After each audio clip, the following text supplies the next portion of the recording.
Hi guys, it's T with Teaquilts, and today is Saturday, June 20th, 2020, and I am here actually early this time, 3 minutes or so early, and I'm just going to wait for people to come in, pull up information on my cell phone.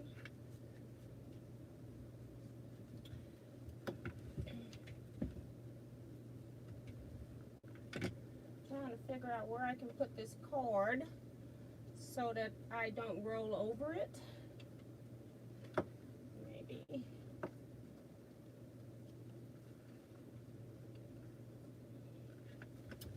Alright. Probably need to turn you all a little bit. Hold on.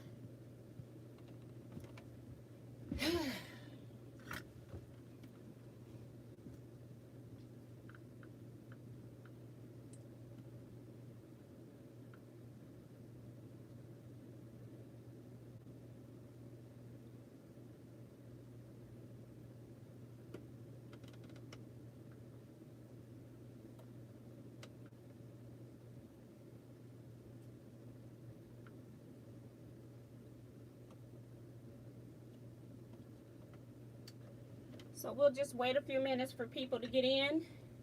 I'm already hot. Don't know why, but I am.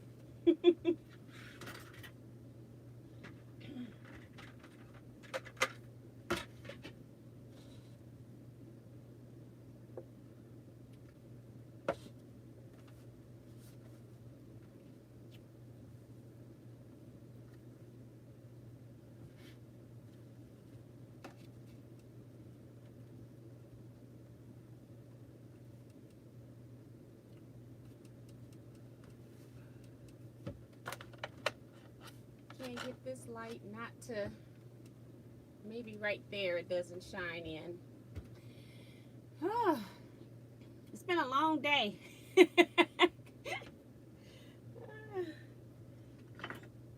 I was up all night, so then I ended up sleeping. Well, I went to bed at 5 a.m. and then I knew somebody had ordered some fabric from me that they wanted to pick up, and they were coming at 10, so I made sure I got up about 8 and put it in my storm door just so they could pick it up and not have to wake me up, and go back to sleep for about an hour and a half. And then my daughter starts calling and texting, and she's a hoot. She's cute, but she's a hoot. She cracks me up. So I had to do some errands. What did I do? I went to the post office just to make sure nothing was there. Oh, today I actually went to White Castle for my husband. He since it was Father's Day, we're actually going to do social distancing tomorrow for Father's Day. With the family, we're going to be outside. It's supposed to rain in the morning, and then everybody's bringing a chair so they can sit out in the lawn at my niece's house. So that's what we're going to do tomorrow. So I decided, we haven't eaten out since that one Burger King encounter. So I went through the White Castle drive-thru. At least everybody in there had a mask on. So I felt a little better about that. So that was my second time eating out since mid-March, I guess. So it's 9 o'clock. Gonna go ahead and read who's in the chat room. Welcome to everybody that's here. I'm still having issues with this cord. Don't know what to do with it. Actually, my phone's at 100% right now. My problem is that I'll probably forget to plug it back up.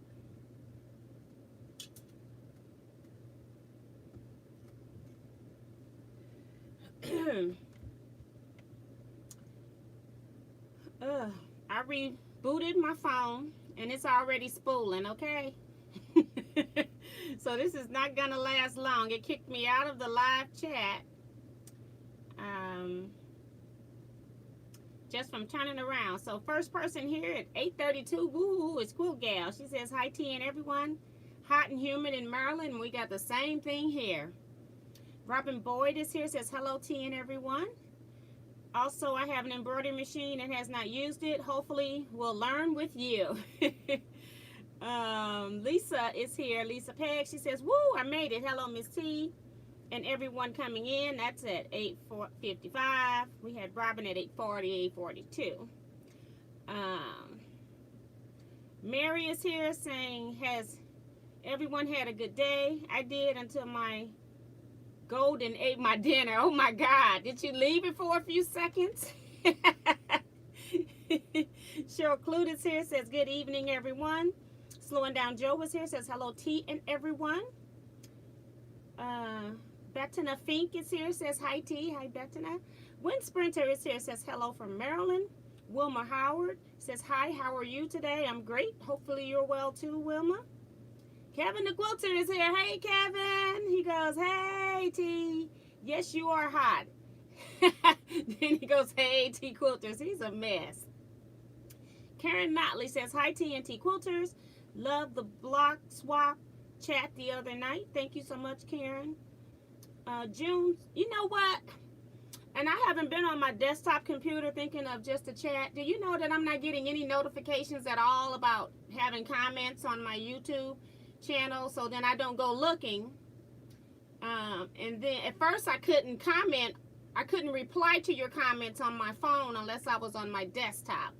Now I'm not getting notifications at all. And I have all my notifications on. So it's kind of weird. But I'm just letting you know what's going on. It's been happening about maybe a month and a half that I noticed, but I'm not getting any notifications. And I try not to go to my desktop computer because it's like a black hole. I can get reeled in and never leave that spot because it's so much stuff that I could do on the computer. So I try to go there when I have to do invoices or something like that. Lightning 1210 says, "Hello, T," from Betsy. Hi, Betsy. Kim Burris is here. Kevin the Quilter saying, hey, Kim. Michael Piccarelli is here. He says, "I'm here in Denver, Miss UT. Ask Kevin about his orange juice cake. Yum." He told me about it. I got to come taste that, I guess, huh? Lisa Peck says, she's talking to C-Rex. Oh, somebody must have mentioned. I must have missed some stuff. My phone has jumped again, huh? Let me go back. This is crazy how it just jumps like that. Let me go back.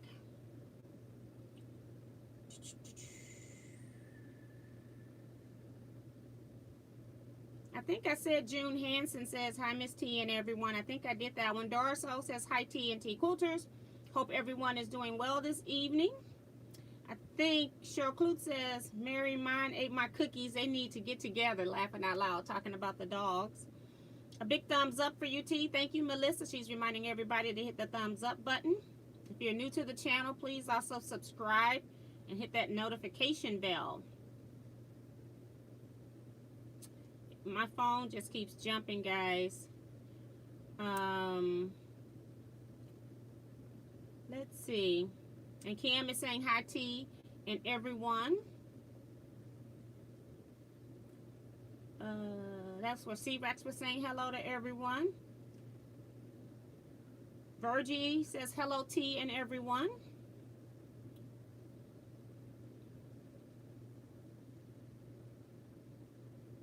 And then C-Rex says, "It's strange. My BK in Houston wear a mask." What's BK?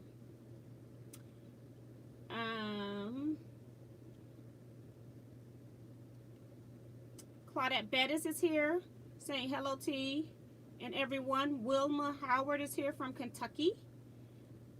I got Betsy. Got Michael. LaConte Middleton says, "Good evening." And Susan Martin says, "Sue here from Clearmont, Florida. Blessings to you all."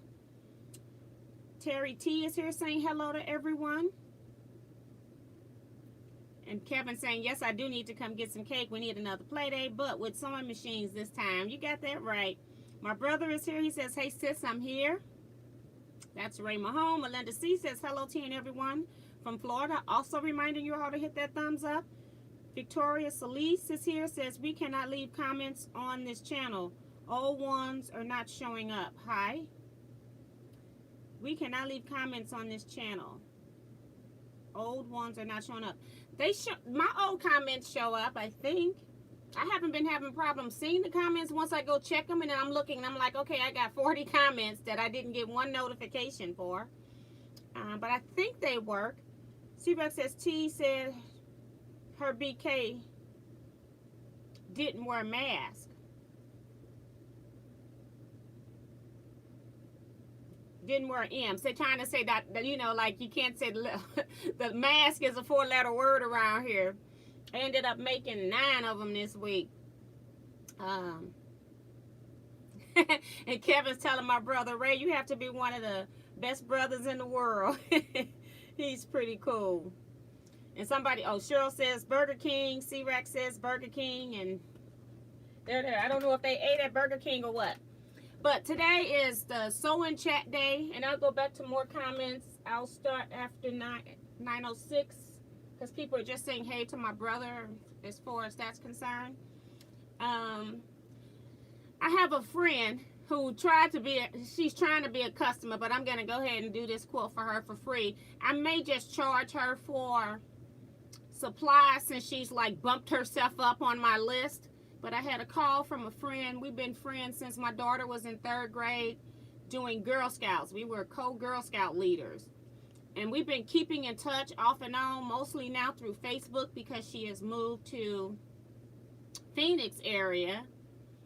And so I don't get to see her as much. But we also used to scrapbook together. So we really spent a lot of time together when our kids were younger. So she calls me because her daughter has a baby that was turning 1 toward the end of March. She calls me the week before we went into quarantine, asking me if I can make a quilt in a week. And she wanted twin size. And she sent me a picture, and it was something similar to this. It wasn't exactly this, but it was the Mickey head with the bow to make it a Minnie Mouse quilt. So I've kind of fancied up the bow. They just had a simple bow. I've kind of done more stitching into the bow here. You can see that now when I put it closer. So the quilt she showed me was like 9 blocks. And it was for a baby quilt. I of course, don't know what size it was and all of that kind of stuff. So I've just taken inspiration from that picture. And I'm just making these Mickey heads that I don't have like true embroidery software. Everything I have is also old. It's all designer gallery products. So I'm trying to make it digitized. And so it's not perfect, but that's okay. It'll look pretty decent, I'm thinking, when it's all quilted out. So that's what I'm kind of working on now. So I'm going to go through the process of how to do applique in the hoop is what this is called. And give you some tips on applique in the hoop, depending on certain styles, depending on what it is you're doing. I don't even think I have any in here. I'm using iron-on tearaway stabilizer. And the reason why I'm using that is because when I pull out my applique, you end up having this big hole. I couldn't use one of my smaller hoops. I had to use my 8x8 hoop because of the size of the design. And I'm making 8-inch blocks. And my design is about 6.5 inches at the widest part. So it wouldn't fit into the 6x10 frame. Yeah. So therefore, I was having to use a 15x20-inch piece of stabilizer. Normally, I would just use regular tearaway, but this time I decided to use iron-on tearaway. I did that for 2 reasons. One, because I can reuse it over and over just by covering the hole with another piece of iron-on. And then number 2 is because I'm making 8.5-inch blocks, but I cut my fabric to 10 inches. And even cutting my block into a 10-inch square, it still wasn't big enough to be hooped by this 8-inch frame. Let me show you how big it is. I got one in here ready to go. But I've got the stabilizer in here, and you can kind of see where the previous Mickey head has been torn out of here. And then on the back, I just added a piece over the hole. So that saves me from, I need 24 Mickey heads. If I cut 24 15-inch pieces, that's 10 yards of stabilizer. That's a lot of stabilizer. So I don't want to do that. So I've been piecing pieces together. I've been cutting my stabilizer apart. When the pieces get really used up, then I'll cut off what never got stitched over, and then I start piecing those back together. So I'm trying to use my stabilizer as long as it's staying sticky.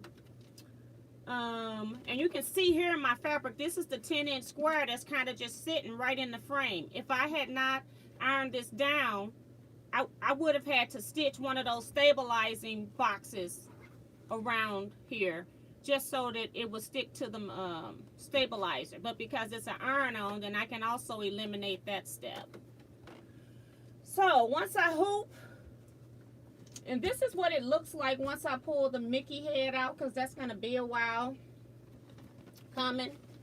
But this is what it looks like when I pull that head out. And I've also just want to show you that it does have that iron on. I'm hoping that you can see some of the shiny in the screen there. So that's what I'm working with. So I've been keeping them. I still got like 6 more that I need to press the background pieces to the stabilizer. I have about 10, 11, something like that done. Got about 6 in this room that I can do. I doubt if we get through all of them, because I tend to do more talking and sewing when I'm with you guys, which is fine. So I'm just going to put this on the frame, but I'm just going to continue talking for right now. One of the things that I did, and I did not do this before I bought fabric. I'm pretty good at guessing how much fabric I need. So I know I have plenty of black and white solid fabric. I buy Kona cotton by the boat sometimes. So I had plenty of white fabrics, white and black solid fabric. So I didn't have to buy the background fabric. I didn't have to purchase the black. But what I did have to buy, she wanted red with white polka dots and black with white polka dots. So I went to the Jackman store. I've shown you all, talked about that store in some of my past hauls. And I bought 3 yards of each fabric, the red with the white and the black with the white polka dots. So I've spent money on 6 yards of fabric. Say, what, $14 a yard with tax, something like that. And then I think what I'll do is I'll just charge my friend for the materials that I'm using, so that she's not having to pay me to make this quilt, because she don't even understand, like, even needing 10 yards of stabilizer, how much money that is. So that's another reason I'm trying to cut the cost, so that she's not paying high cost. So what I did was just went into my electric quilt and did a very basic rough draft of just a quilt with the blocks, so that I can know what size they were, and just the sashing strips that are going to go in between. So they want something that's simply done. But I needed to know if I had enough fabric. So what I have done is I have already cut all the pieces out for this quilt top. And I did that before I started making applique pieces. I made one test applique block just to see what my digitizing was doing.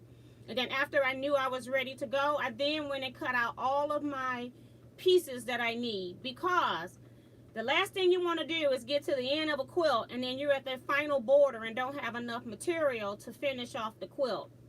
So I have all of my sashing pieces done. These are the sashings for the rows. This is my first border in the red. And then I also have my second border that's going to be in the black. And I also have my final border that's in the red. And then I've already cut all of my binding strips as well. So I'm all ready to go. Everything is cut.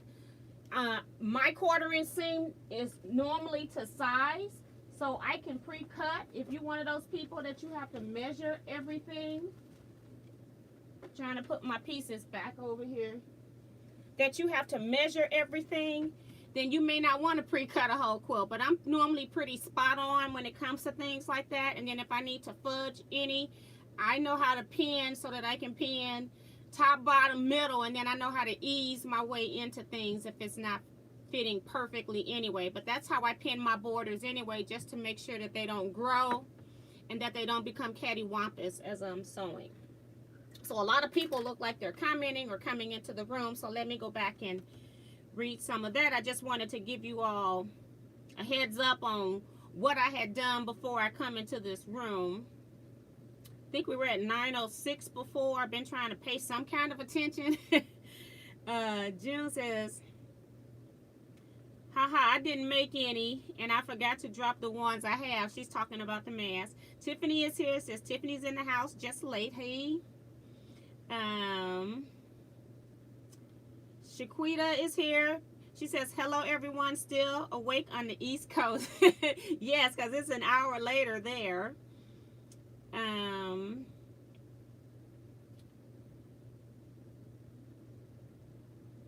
to just go through. Some of you all are just talking to each other, saying hello. Diane57 is here saying good evening to everyone. Virgil says, anyone have their swap blocks put together in a top? She's asking. If you do, don't forget to share it on the Teaquilts Facebook group. June says, does the stabilizer stay on the back of what fabric, then the rest you tear it all away? It does stay on the back under the Mickey head, but then I go in and I actually pick that out. We're going to talk about that in a minute. And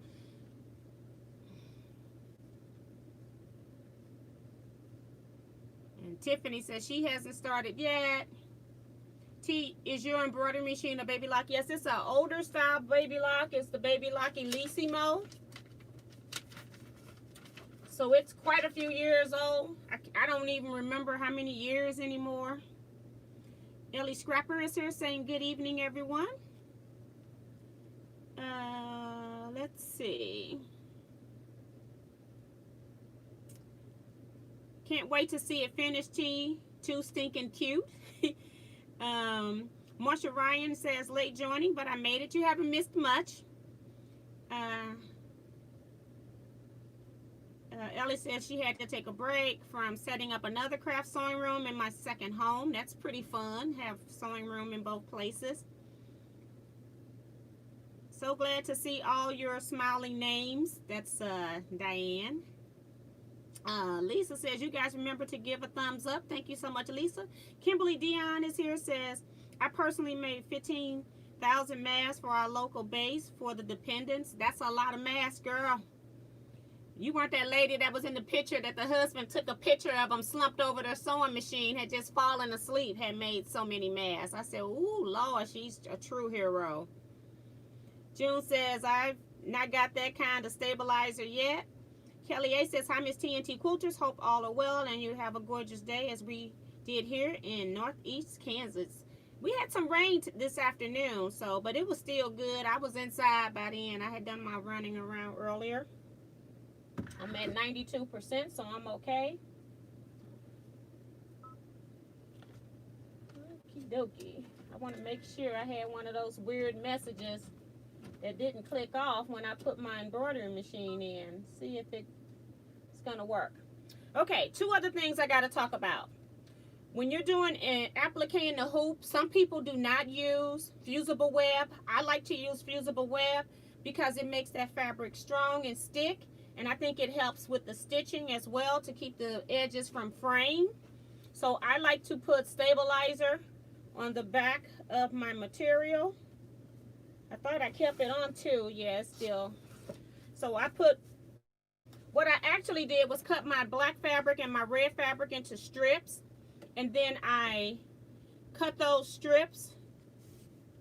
And then I would pull the paper off. But just for these two, I left the paper on. I would even cut the paper off before I even cut them into strips so I can peel this paper on one long strip. But I left these on because I just wanted you to know that I do use paperback fusible webbing. I pulled the fabric off, and then I just got this shiny stuff that's on the back, and I've got even a string in there from my ironing board. Okay, so I do have that on the black as well as the red. So after I made my test block, I measured how much material I would need to cover that particular area, and then I can cut my fabric so that I'm not doing excessive amount of waste when it comes to the fabric. But if it was the end of a strip or whatever, I didn't care. I just let the fabric just go ahead and run. If it was going to be less than an inch left, I just went ahead and used whatever I had left on that piece of fabric, if that makes sense. So I've got my embroidery machine and hoop. I've got my design on my flash drive that I also put on my machine in the hoop. And when you're doing applique, you don't just plop a piece of fabric down and then think it's going to stitch around it. What you do is in your design, it's built in that you're going to do an applique design. So I put it in my hoop, and then my first color is going to be, it's going to be a stitch out that's going to tell me where to place my fabric in the hoop. So I'm going to stitch this first one. I'm just changing my thread to black because it was still at red from my last stitch out. So let me do that real quick.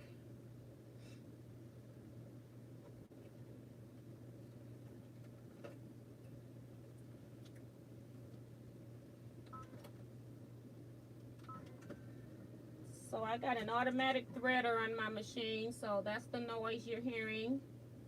So now I'm going to put my presser foot down, tell it to go ahead and start stitching, and it's going to stitch out the outline of the Mickey head.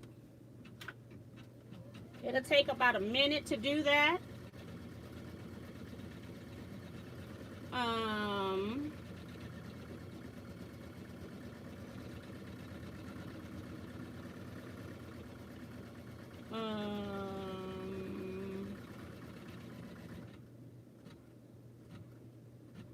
Oh, she said, Kim said, no, that wasn't her that fell asleep on the machine. Diane says, got to love Mickey Mouse. Yep, I think everybody still has a little soft spot for Mickey Mouse. Marsha saying she's made over 600 and she thought that was a lot. Kevin says, I took care of Squirrely and Shirley's 3 cousins in the garden today, and their long lost cousin Peter Cottontail. Okay, Kevin. Kimberly says, please note I went through 2 $400 brother machines from Walmart. Oh my gosh. Ellie Scrapper says, missed the name of the stabilizer being used. The stabilizer I'm using is Fusible Tearaway. And I'm using Tearaway because I don't want it to be in the quilt when I'm finished. Sometimes you might want your stabilizer to stay in and then you just use a leave-in stabilizer, but I'm using a Tearaway. So let me show you what just stitched out on my machine. So all that stitched was this Mickey's head. And that lets me know where I need to put this black piece of fabric in order for it to cover the Mickey's head, as you can see there. So I'm going to place that and then put this back in the hoop. Sometimes I will hold it in place when it first starts stitching. The fusible web, since it's not a thin piece of fabric anymore, it doesn't really pucker. It kind of lays flat, but when it first starts stitching, the machine is doing this tack stitch, and sometimes your fabric can get tossed around a little bit because nothing is holding it down.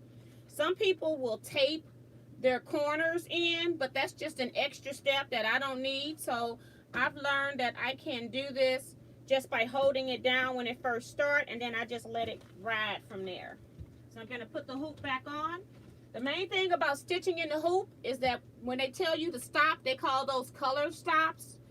Most times when you're doing regular embroidery designs, you're changing the thread color. For us, that means we're placing piece of fabric, we're trimming, but we're not taking that out of the hoop. If you take it out of the hoop, it's a doneer. You're done with that piece because you're never going to be able to line it back up perfectly. So don't take it out the hoop until you're completely done. So now I got this in here. I'm just making sure my thread won't come out. Press the foot so it can go. I'm going to hold it just a little bit to get it started here. And then because I have fusible web on it, it kind of stays in place. So I'm not going to hold it, just so you can see what it does on its own. And it's stitching that exact same line around that stitch that Mickey had that is stitched on the placement of the stabilizer. But you're not going to be able to see it because I've got black on black thread. But I'll hold it up there anyway. So I don't even think you're going to be able to see black on black thread. And you can't even see it from the back because it's stitched right on top of the previous stitching, okay? So now what I need to do is I need to, where this has stitched, you see where I can't pull this off? It's no longer a piece of fabric. I need to trim all of that out. And you got two types of scissors that you can do that with. You've got these scissors here that are called applique scissors. But I really don't like to use them when I got points I need to go into. So I only use this like when I'm doing rounded shapes, like circles or flowers or something, depending on the shape. So I'm not using these today. I'm actually just using my scissors that are made, they're kind of slanted so that they can drop down into your hoop. And I'm wondering if these are gingers. Yeah, they're gingers. So what I'm going to do is trim everything out. And then before I put it back on, I'll let you see it.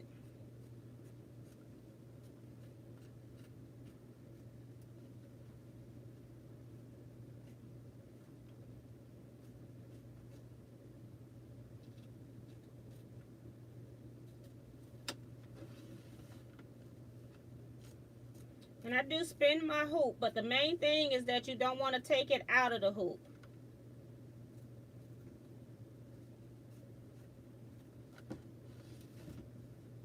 One thing about applique or any embroidery designs is your machine will tell you how long it takes for it to stitch out. Never trust that time. It always takes a whole lot more than that. Mine say it'll do this design in 15 minutes. It doesn't take into account I've got to do trimming. And then when it does certain stitches, it's just never accurate to me. I haven't had a design stitch out in the time they say it's going to stitch. Like the total design, never.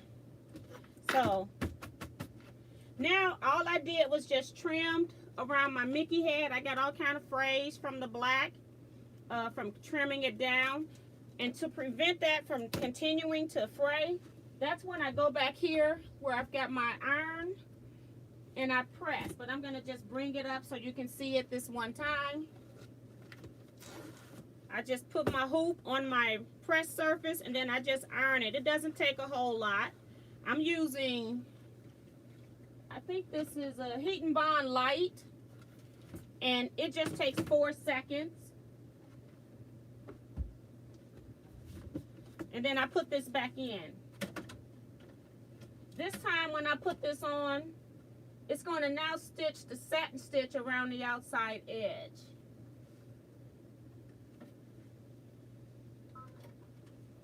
And then that's going to take about 5-6 minutes, it says. So I'll go back and read some comments in the chat.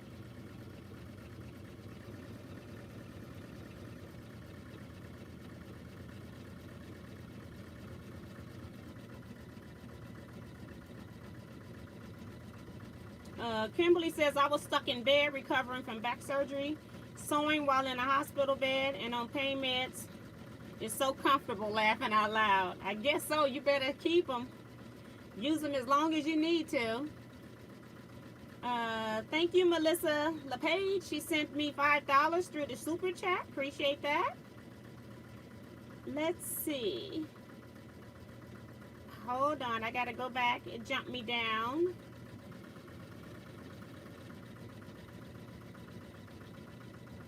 So some of you all are talking to other people. I can't wait to replace my baby lock. That's from Kimberly. I don't think I'm going to replace any machine, like major, like embroidery machine, unless they break or something.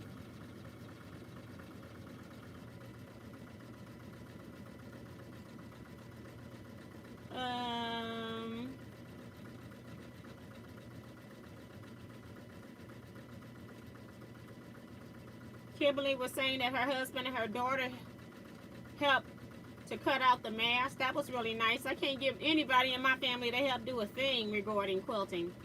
Mary says, I use 10-inch squares for my mask.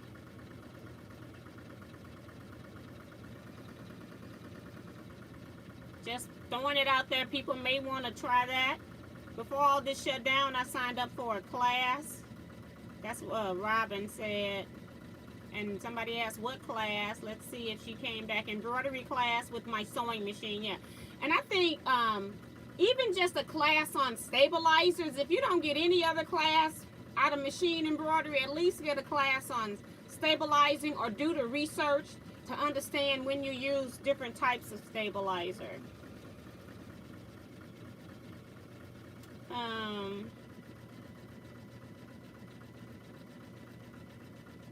So yeah. And Mary's saying, I kind of wish I had a separate embroidery machine. You know, my first sewing machine that I had, yeah, it was my sewing, well, no, it was my second sewing machine. Well, actually my third. I forget I had the Kenmore first. And then I went from the Kenmore to one that did some on board, not this type of hoop embroidery. And then I went to another one that did in the embroidery. But I would just sit there and just watch the machine sew. Now, I'm not going to do this all night. I'm just doing this for the first one because I don't want to confuse anybody. But I'm one of those people, I got my desk set up so I can sew here while this machine is over here embroidering. So while it's every time it's doing a 6 minute, it's got a 7-minute stitch time.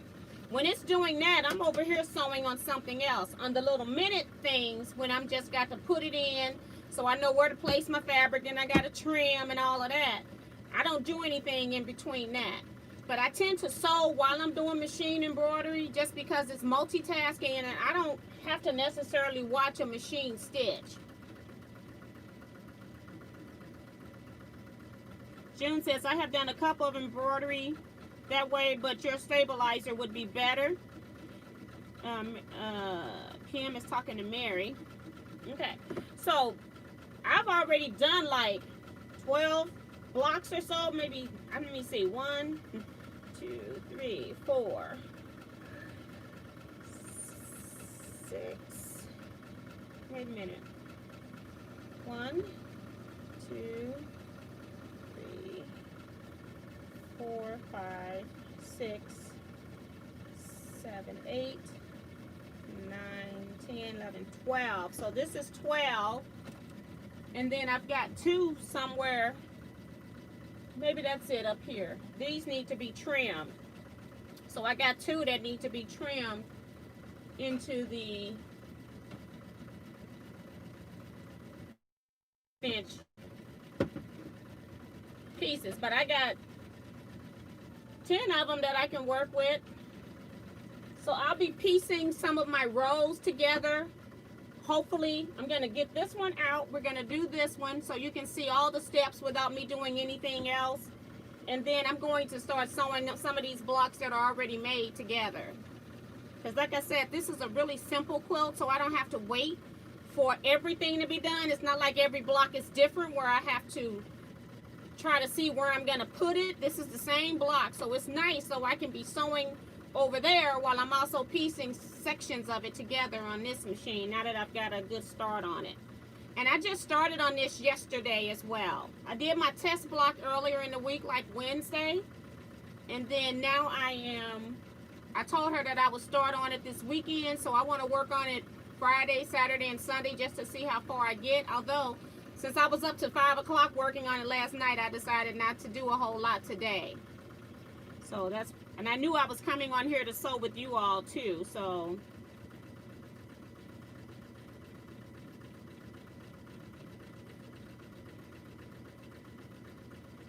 Kimberly said, is that Kimberly saying, are you going to do a block of the month? I don't know what I'm going to do next. I have no idea.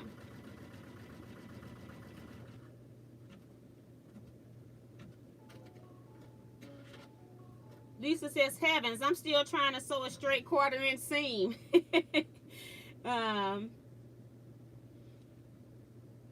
So I see that Kimberly doesn't like baby locks. I haven't had any issues with my baby lock. I barely take my machines in to get service. I have a guy that I consider a friend since I bought my Gamble from him. I just developed a real good relationship with him. This machine has been in once every year just because of guilt. He doesn't even know I have this one over here because he's never seen it. It hasn't been to the shop in years. So I have not had any issues with Baby Lock whatsoever. So it just depends on, you know, what you're used to. And people will, they started already. They said people will give you ideas on machines. And I see that Marcia was telling her that she loves her Janome. A lot of people had love Bernina's. So yeah, you'll get a whole lot of ideas on what to buy. We're quick to help somebody spend their money, that's for sure. June says, I have a few projects to do before I do more embroidery. And Eric is here. So hey Eric, he says, okay, now Trouble is here. So yeah. So it just did the satin stitch all around the Mickey ears. And this is how you know I don't have a digitizing, that I can't digitize. Because I could not put a stop, like where my bow is going to cover this part of Mickey's head. I couldn't get this to cut this part out so that it wouldn't do the satin stitch around here. So I'm going to show you the back so you can see all the satin stitch all the way around. In a digitized program, it wouldn't have stitched around that. So now I just stitched what I was going to stitch in black. Now I got to change to my red thread. So that's what I'm going to do now.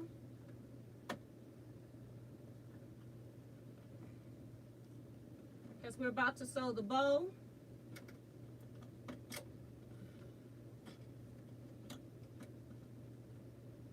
And also, you probably will end up hearing fireworks again because we've been having them like every night since April or something.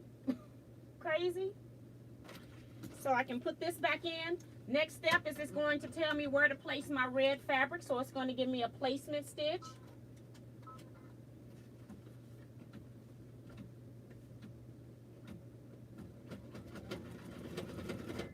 I thought that looked funny. It didn't stitch. I think it came out of the needle. I don't know why it didn't stitch. It might need to be rethreaded. That looks strange.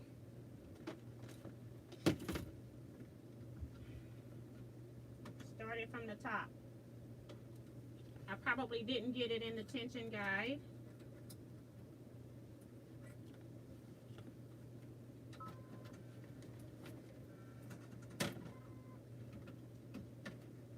I love the automatic needle threader. And then my machine started stitching. So in order for me to make sure I get those stitches that it didn't stitch, I'm going to go back on that color and just slide it back so that it starts back at the top of that color. If your machine stops stitching on an embroidery design and you don't back it up like 10 stitches or something from where it messed up, you're going to have a gap in your embroidery, and you don't want that. So always back it up. So since I'm just starting this, I just backed it up to the top of this placement line. See if it works this time. Yeah, I think I just didn't have the thread inside the tension guide. I'm working at an angle because I want to talk to you all. I normally would slide my chair back and forth. That's why I have a chair on wheels. Now, normally I wouldn't even take this out of the frame, but I'm just taking this out for people that want to see how the whole applique process works. So here you can see in the red where it's told me my fabric needs to cover this area if I want to put a bow on Mickey's head. If your fabric doesn't cover it, just know that you're going to have raw edges, blank spaces, all of that. So if you don't cover everything that placement line is telling you, then you're going to end up with some holes somewhere. So I place that in, put it back on my frame, and now it's going to stitch that same design, but it's going to stitch it on top of this fabric to tack it down. Again, I'm going to hold it when it starts, and then I'm going to let it go once it gets started. That's the nice thing about having the fusible webbing on the back.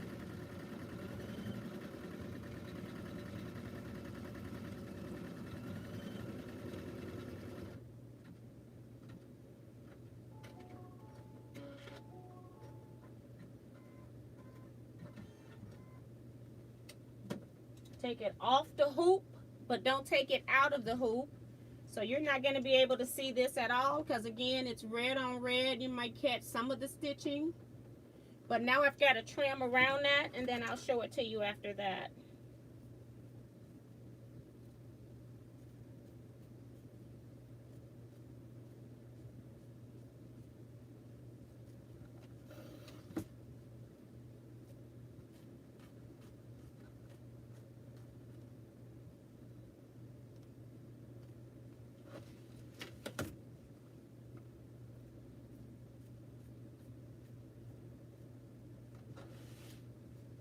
And this is probably more the boring part for me because I hate repetition.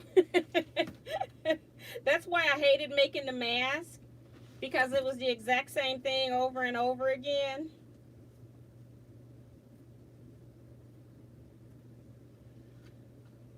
And that's just throwing this stuff away with the fusible on the back. Sometimes if I have a large piece left over, I will stitch it down. Forgot to show it to you after I trimmed it. And you don't have to trim perfect. You just don't want to cut into the stitches that it put on top. You could leave a little bit because it's going to have that satin stitch on top that's going to cover some of it. So it's not a big deal. So now it's going to do the satin stitch around the bow. And then that's going to be the last step. It says it's going to take 7 minutes to do that.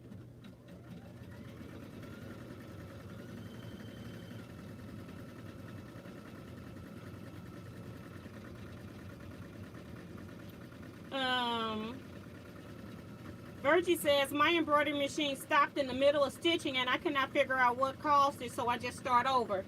Anytime your embroidery machine stops in the middle of stitching, you're going to have to probably cut your machine off.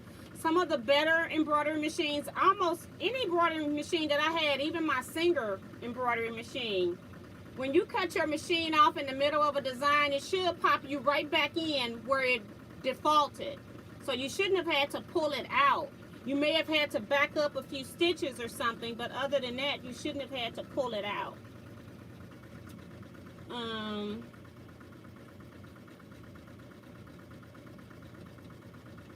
Kelly says, so glad my neighborhood hasn't already started with the fireworks. It's bad enough hearing them 3 to 4 days before and after 4th of July. But I don't want it starting 2 weeks earlier. We've been hearing it for a long time. I guess these people got a lot of money to put into fireworks. I don't have any to put into fireworks.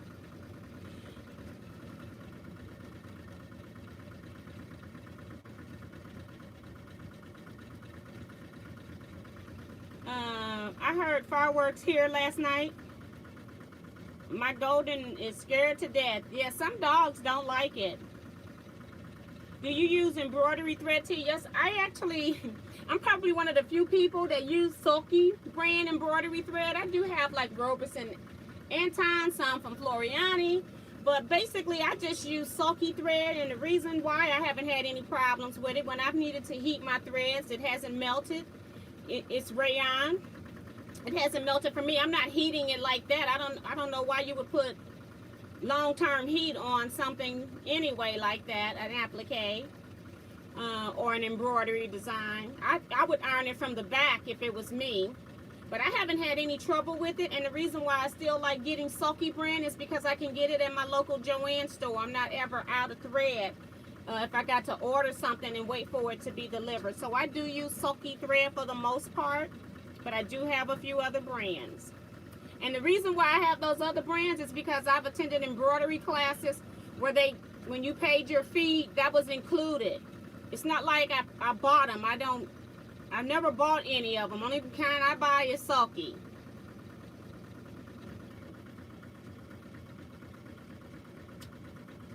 I was considering a Janome, so they're still talking machines. I'm going to skip that.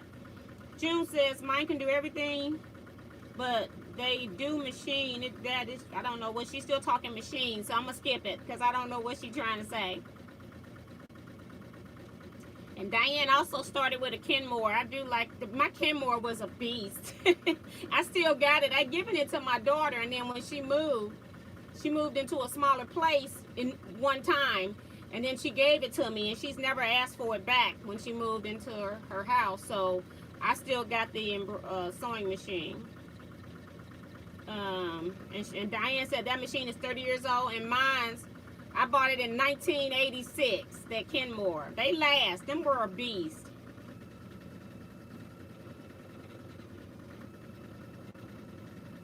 And Kimberly saying, while I was sewing masks, I was challenged each shift by the staff to do Minnie. I guess so. They were going to reap the benefits. It took me, let's see, I did 8-9 masks. It took me 2 days to do them masks. I just don't like them. I did part of them, and then I said, okay, that's enough, and then I go somewhere else and do something else.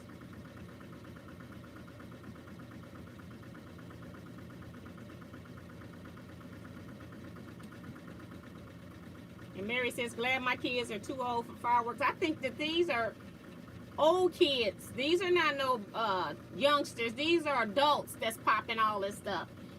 And adults have got to be paying for this stuff. I didn't buy fireworks for my daughter.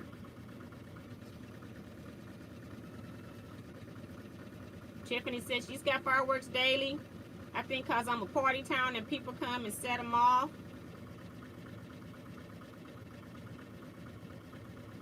Kevin says, have a long drive tomorrow morning to visit Dad for Father's Day. Night-night, everyone. Enjoy your day tomorrow. Thanks, T, for always teaching us something. Bye, Kevin. See ya. Have fun tomorrow.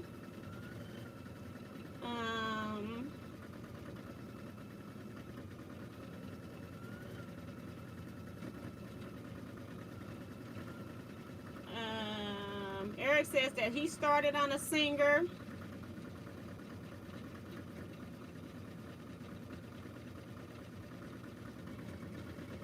And Kimberly says she did make over $500. I just used it to get more fabric for masks. A lot of people said that they sold their stash. I said that's a lot of sewing, because I can sew for a long, long time and never run out of some stash over here. I don't care how many masks you make. It is terrible. I was making all my masks came out of scrap fabrics for the most part. So. And Eric says he's got fireworks everywhere. Got that right. LA. Trying to see. Oh, it's still got a few minutes left to stitch over here. But what I normally do when that's doing those long stitches is that I just start sewing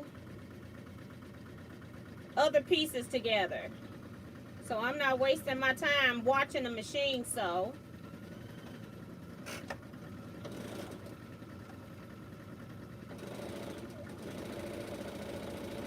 So since I'm through the comment section, I'll go ahead and start. So what I'm going to do is just start sewing sashing onto some of these blocks.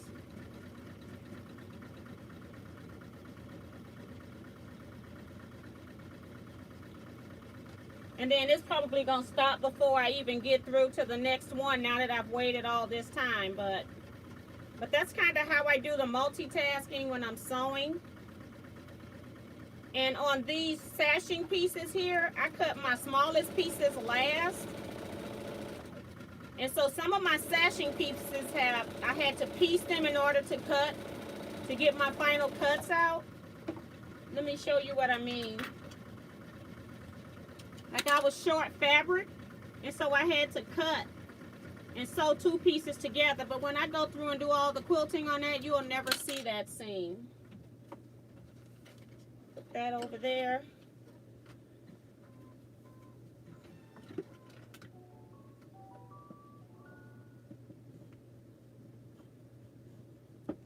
So I just sewed that one seam, but I know it was gonna stop, so I'm like, let me just get over here. Don't go too far. So this is my finished Minnie head now You do know when you messing with black, it takes color of everything. So I'm not even gonna worry about cleaning this up until I get through with the quilting, and then I'll clean it all up with the lint roller before I give it to my friend, give to her babies, her grandbaby. So then I'm recycling this stuff. So instead of just ripping into this and tearing it off, I just pull off my backing fabric, and what it does is it's pulling the Mickey head away. So it's kind of hard. You kind of see where this satin stitch outline? So that's what it's pulling the fabric away from. Instead of me just ripping into it. So that way I just got it still intact, and then I can recycle this into another, use it again if I need to, just by covering this hole. And I don't even need to stitch in the same place every time. Just need to cover the hole. So I'm just folding them down so I can save them until I'm through the end. And then you do have the stabilizer now left in all of these areas, and I just take a pin and I go through here and score it. So I score it with a pin, and then I just start peeling it off, because this is tearaway. Even though it's been fused on, it's still a tearaway.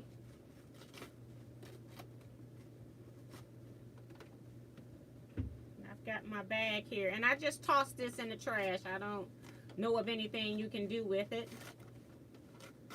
I'm sure eventually somebody is going to come up with something.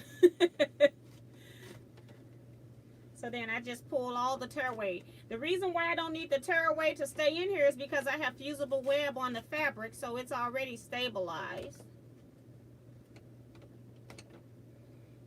I got to score again. I didn't score the whole thing.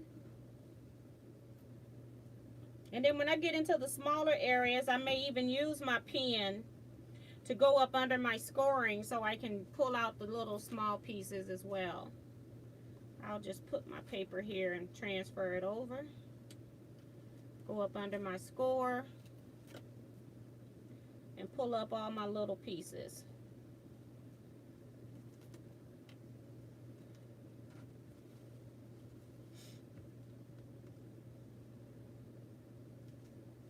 But I try not to leave them in there, because once the quilt gets washed, they're gonna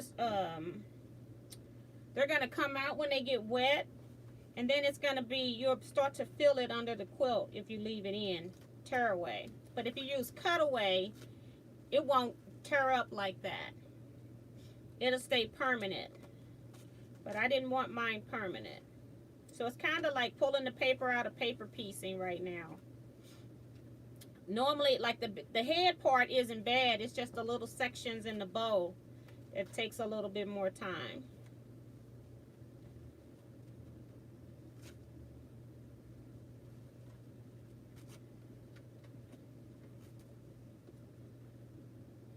Trying to catch my paper now because I forgot the fan is on. I don't want it blowing around the room. That's already off. I'm trying to take it off of a place that it's already off. Personally, I iron my fabric. It's a quilt block that's going to be pressed again when I do sashing. I don't even iron this again. I just lay it flat on my surface because I feel like ironing distorts it at this point. So I actually have a ruler that's 8.5 inches. You can use a regular square ruler. I just place this on here, eyeball about the same distance all the way around. Doesn't have to be exact. It's a baby quilt. And I'm going to square this up to 8.5 inches. I do like to cut when I'm squaring up, standing up on a whole block. So, and I'm on my rotating mat.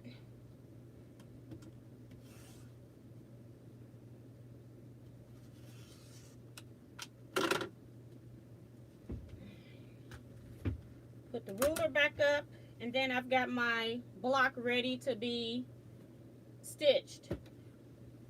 And then I go ahead and start my next one. And I could have started this before I trimmed it as well.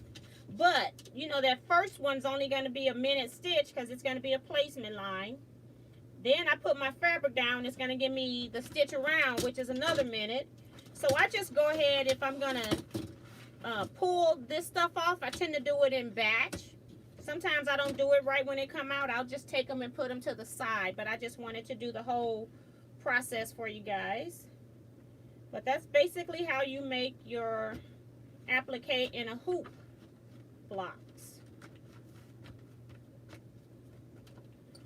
A whole lot of companies sell applique in a hoop. I like Anita Good Design. I like Kimberbell. She does like fancier things with her stitches, with her blocks.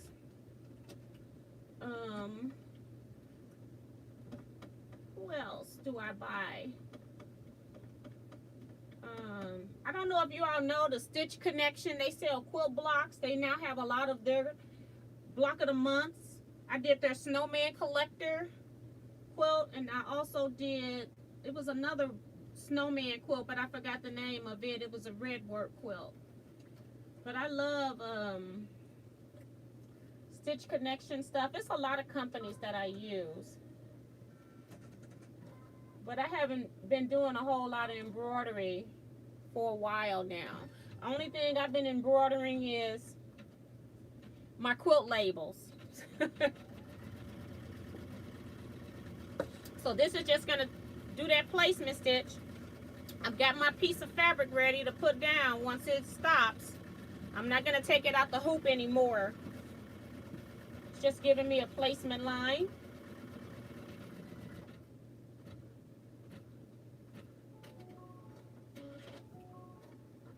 The nice thing is your machine does tell you when it's ready for a thread change or a color stop.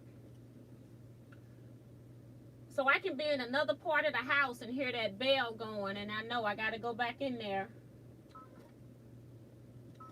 I want to pull my thread to make sure it don't come out when it starts. Because I got an automatic cutter. Sometimes it cuts it too short. That would be my only negative thing about my Elissimo.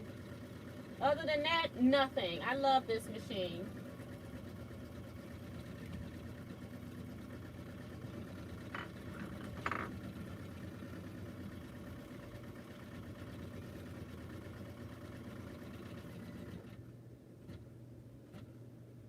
See what comments I've missed.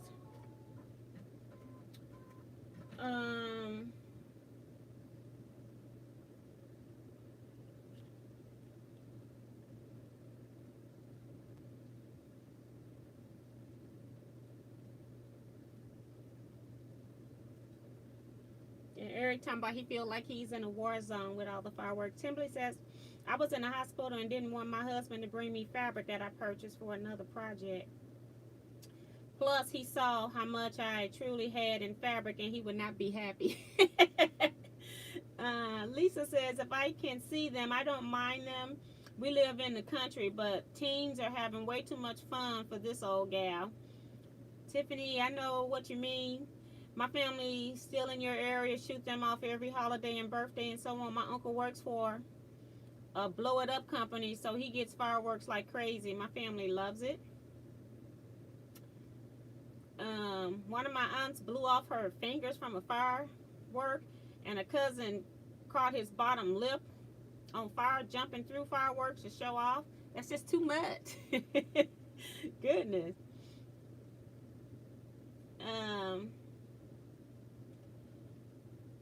Dang. June says that would make life easier with the stabilizer. We'll get some next week. That is just so cute, T. That's from Diane. Thank you. Donna Abotsway, I guess that's how you say your name. Sorry if I butchered it. Where is the mini pattern from? Something that I digitized, made up. It's not perfect. It's a hot mess, really, because it's not right. Because I don't really have digitizing software.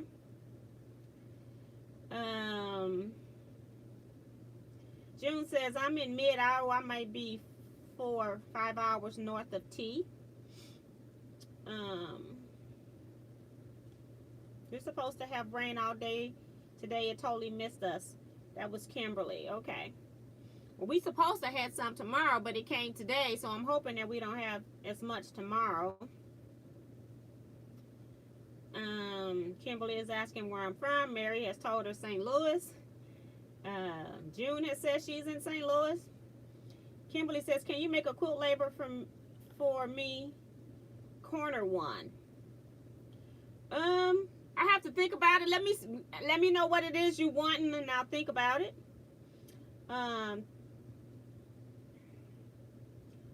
Email me at teaquilts@teaquilts.com. Same thing as my YouTube channel, Teaquilts at teaquilts.com.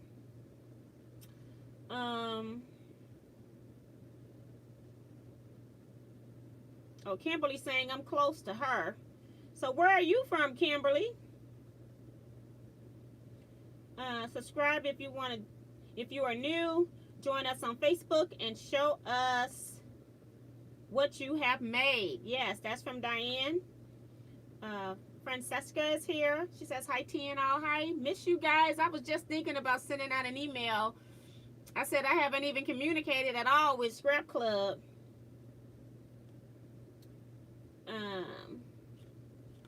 I just need to save up after I sell some more quilts. Francesca says, I'm just curious, does anyone worry about washing a lot and applique not holding up to washing?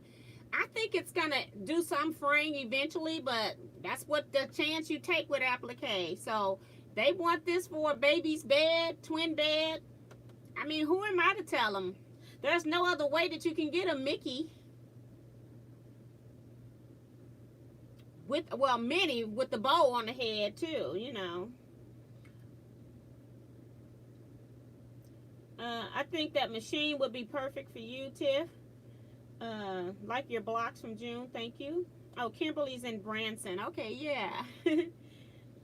I've been to the quilt shops. We go through Branson to go to the quilt shops when we go to Texas. I mean, yeah, go to Houston for the quilt show, which is Texas. Kelly Elliston says, sometimes I have a lot of embroidery to do. I use parchment paper as stabilizer. Much cheaper and it works great. That's a good idea too.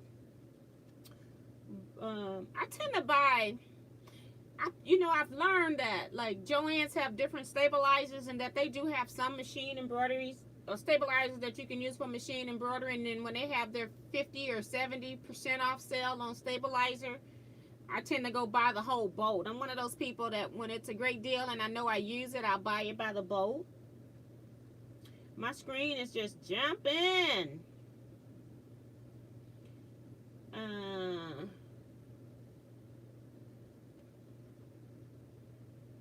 Evelyn French is here. She says, hi, T from California. Always nice to visit with you. I'm sewing on my grandson's quilt. My babies love Mickey and Minnie. Hey.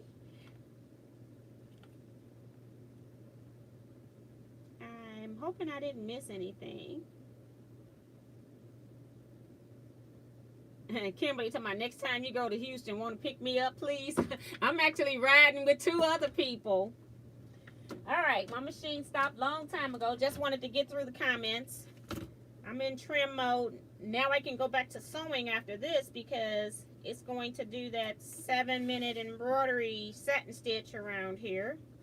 And the reason why I'm doing it in the hoop instead of on my machine, because I didn't want to be sitting around trying to do all of this embroidery on this machine and then trying to keep it perfect. Or as perfect as it's going to get, because my machine embroidery design isn't perfect. But hey, it is what it is. You're going to tell it's homemade.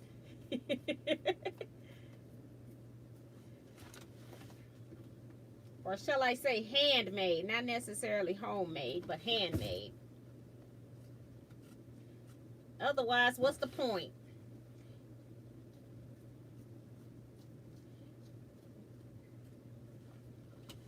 And the picture that they showed it to me was a lady on Etsy was selling the baby quilts, but she didn't make them in the larger sizes. So then, of course, they come to me.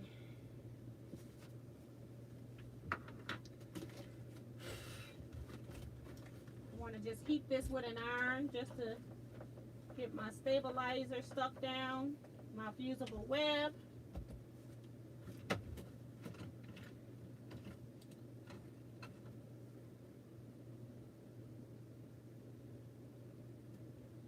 You can't see the end of my thread because it's black on black. Okay, so I'm just going to go ahead and do some more sewing. Maybe I'll sew a row or two together with the sashing.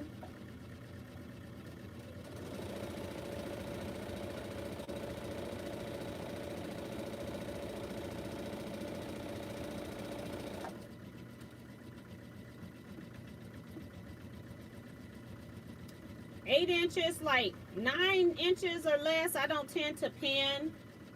I make sure that I get my end down in the corner. I got it up at the top. I'll sew halfway. I got my thumb in the middle point.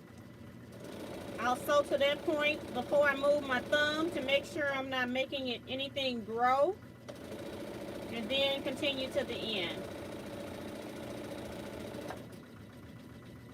It's one of those things where it's do what I say and not as I do. But on my borders, I do pin. I will tell you, I have never sewn a border on without pinning. I just don't do it. I quilt people's quilts. I just had a quilt that I quilted, and the border was 2 inches bigger than the quilt. So then I've got, as a long armor, I can quilt it and just have it pucker up and look really bad. But then I've got to figure out how can I fix it so that it doesn't look bad. So...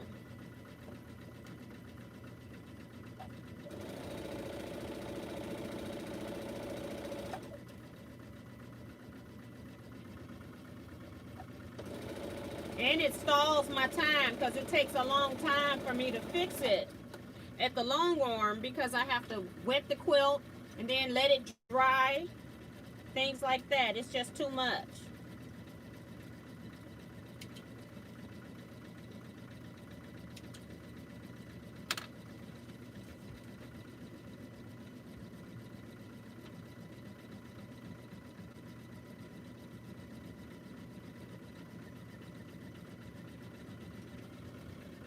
So I'm just pressing this seam over.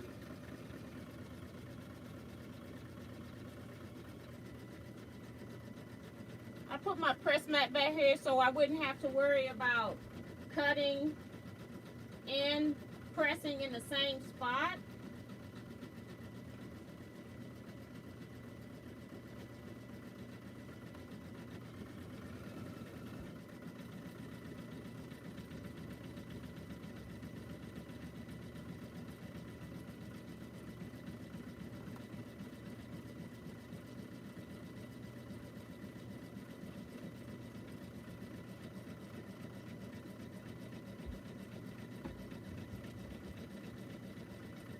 So now I got enough pieces sewn here to do 2 rows, I think. So that's what we're gonna do.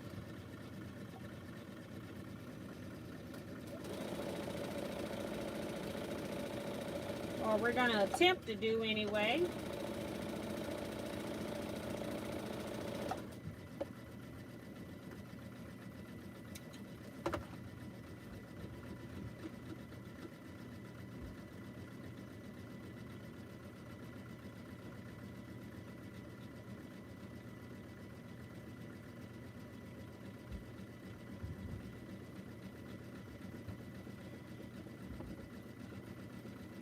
I'm bumping into my design wall now. I got my little portable one back here that I sometimes show you all things on. I'm bumping into it now. It normally sits on the side of this cabinet. I don't know why I didn't put it back up. Seems like every time I put it up, I need to use it to show you guys something.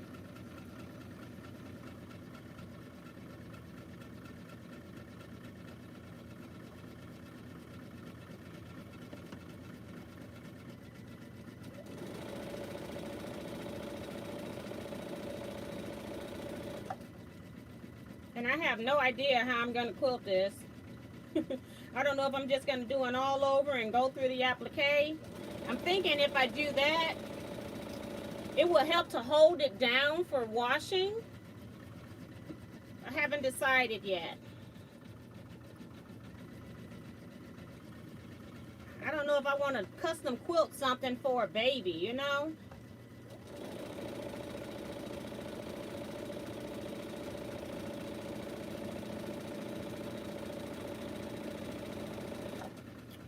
All right.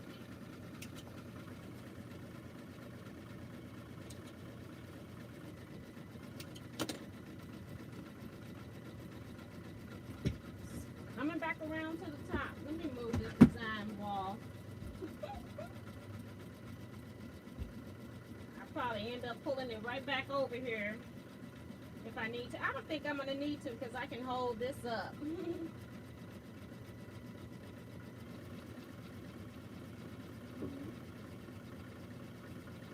And I'm pressing my seams toward the red fabric, of course, since it's red. I want to press it under white.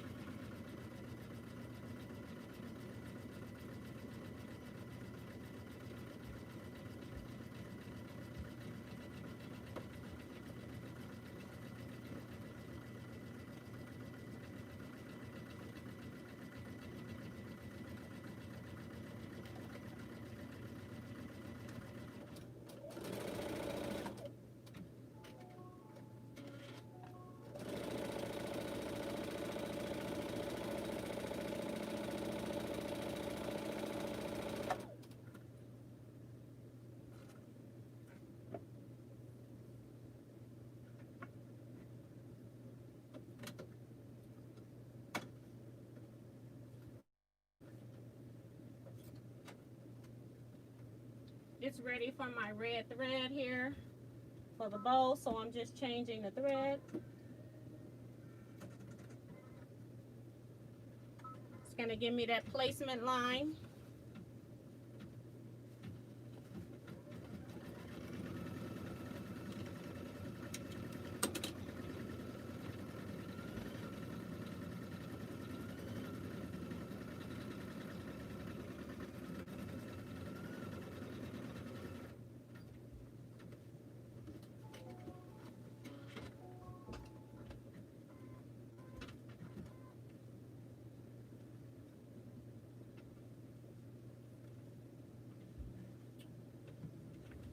So I have sewn two together that has both of them had sashing. And then on the other one that I'm sewing together, only one has sashing because I'm going to add the border on the end. So that's why I don't need sashing on both ends.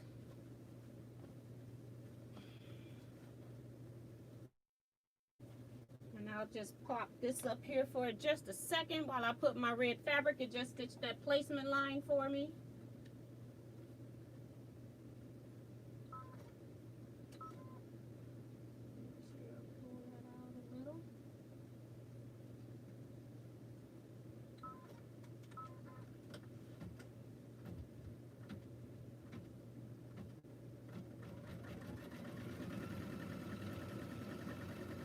Stitch this last seam and then it's time for me to trim.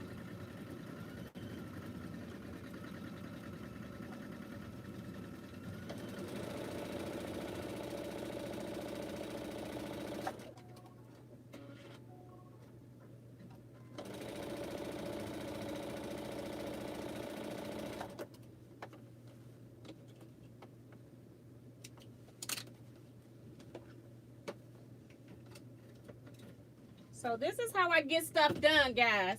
I multitask. And my friend said this would drive her nuts. So she only can do one thing at a time. But that's why I set my desk up this way.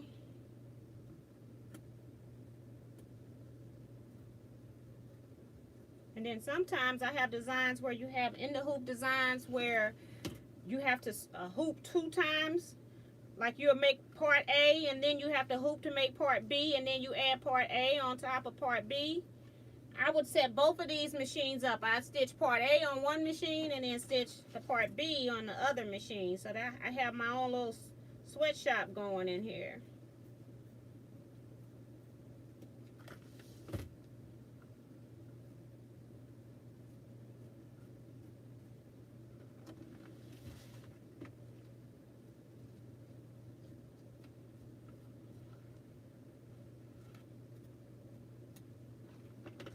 Just tap it with the iron again.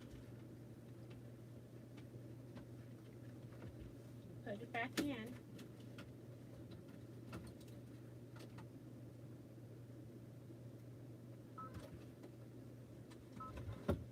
Let's see what you all are talking about.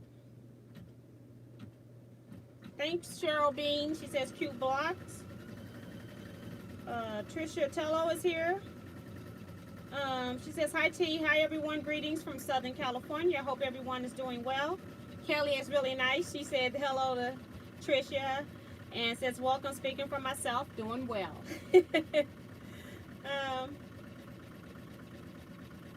Let's see. Okay, worry about fraying is from being 14, learning to sew clothes, worrying the seams would disintegrate. So somebody else, Francesca, between the iron-on and the satin stitch, that applique isn't going anywhere. That's from Diane.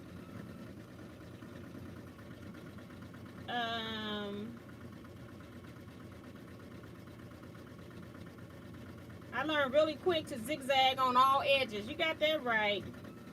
I do applique on a few masks, add a fake fur mustache on my sons, had to have some kind of fun with them.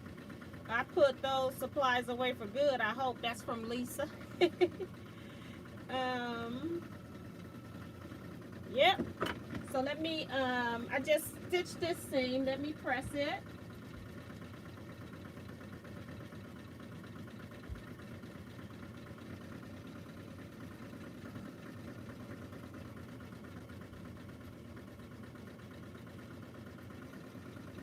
I don't normally press my seams and my big seams in here. I normally just do block pressing, but since I'm here and the iron's on, why not? So I've got a whole row now done because I'm doing 4 rows. I'm doing 4 in a row, doing 6 of these. So I can take one of my strips. I got them all folded into each other, so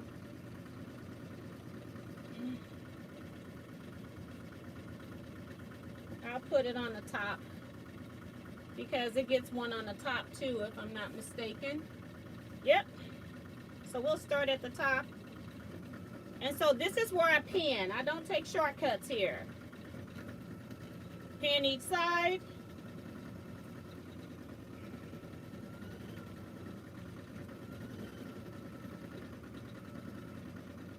And I pin in about 3 inches or so.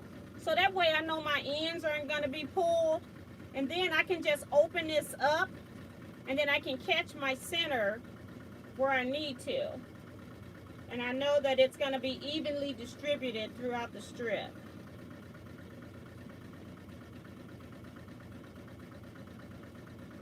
And I don't have enough room here.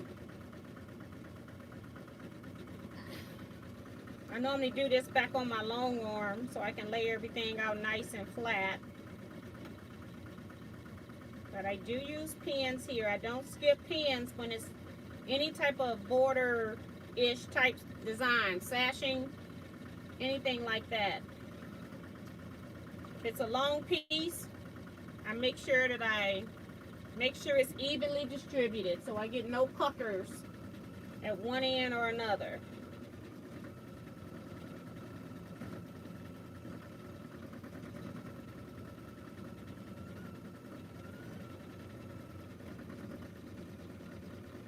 Now I can sew this on, just a few pins.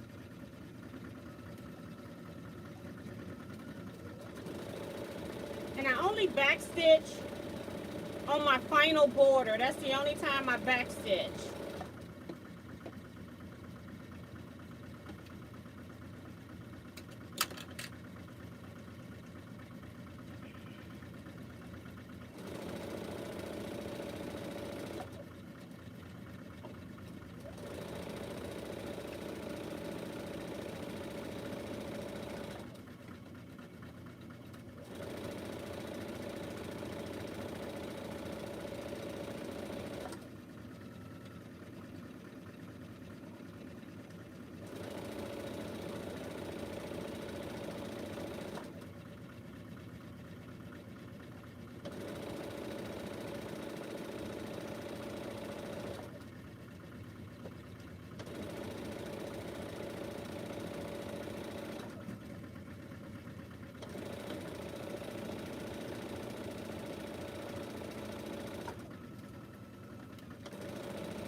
I'm on my second strip. I put the piece on the top, so that's where I'm going to put the next one.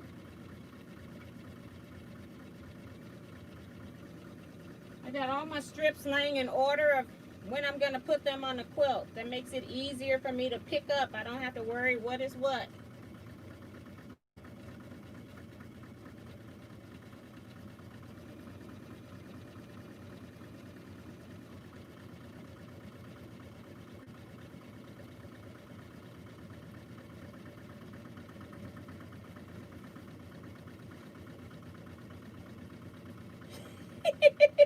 I saw my strip set upside down. Look at this.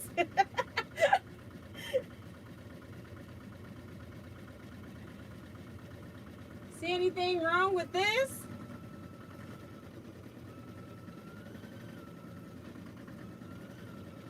See anything wrong with that? Let me take that out. That's funny.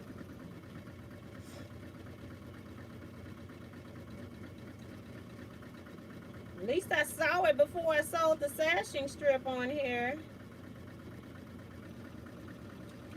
I tell you, I never rip more than when I'm sewing with you guys, that's for sure.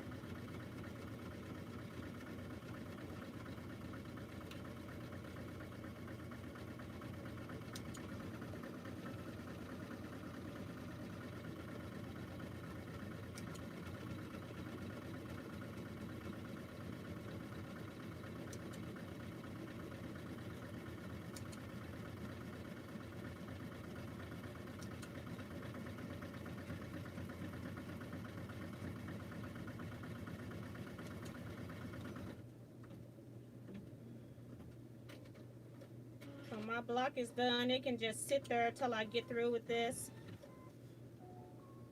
I don't like ripping, so once I start, I just stay with it.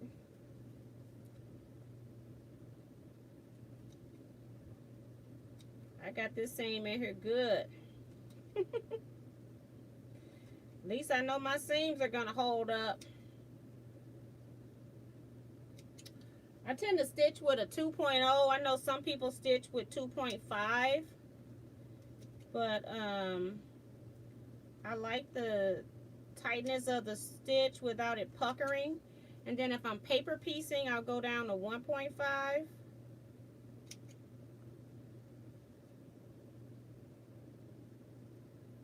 Make them even smaller. Now I will sew the binding on here by machine, and I'll probably use 2.5 for that when I sew the binding on, because it'll have that quilt batting in there as well. But that's a long way away. Okay, let's see.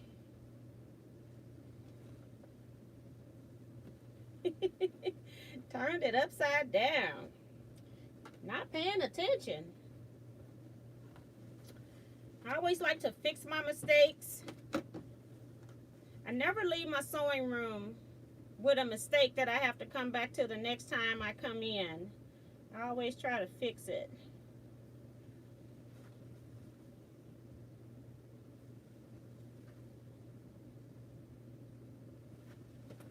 So let's resew this.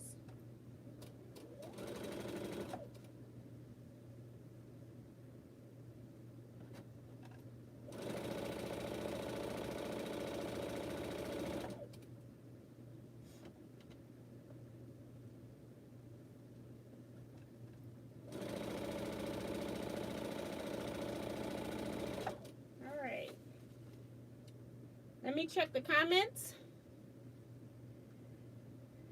Let's see, I'm at 62%. I better not forget to plug this phone in when I need to. I gotta go back, find where I left off.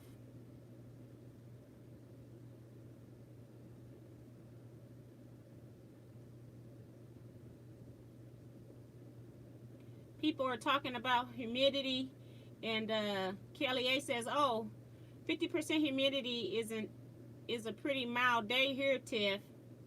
Mary says they had 73%. Virgie says could not stand that humidity. By the end of next month, it's going to be doing monsoon season. I don't know what Tiffany is talking about. I don't know if she's talking about humidity or something else, because I haven't probably read every comment. And then Virgie says, I guess we'll have to stay in and soak from all that humidity. You got that right. Thank you, Virgie. She also saying so cute. Francesca, that's from Diane, says, I did my clothing because I didn't have much money and I had a hard time finding anything to fit in the store. And that was one of the reasons that I started sewing in 1986. When my daughter was born, I was home. I was like, this is an opportune time for me to learn how to sew.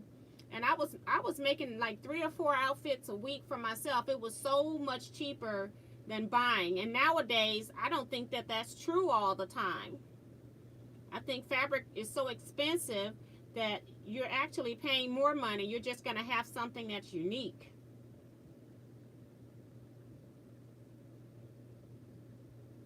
Tiffany talking about how hot it gets. Girl, I could never live there. 116 degrees.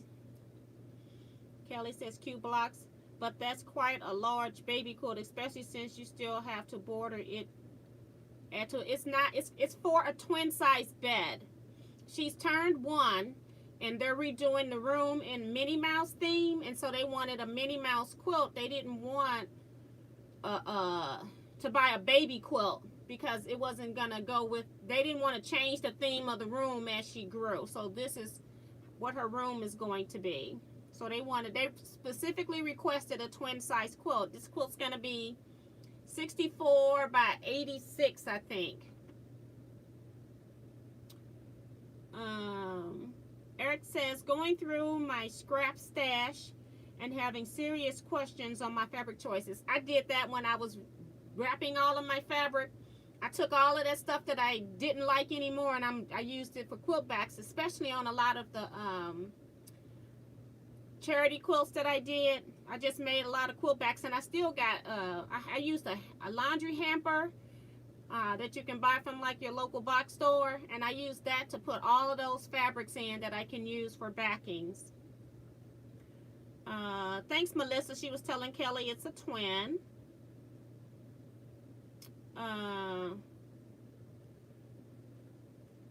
Make 2 of them bow ties.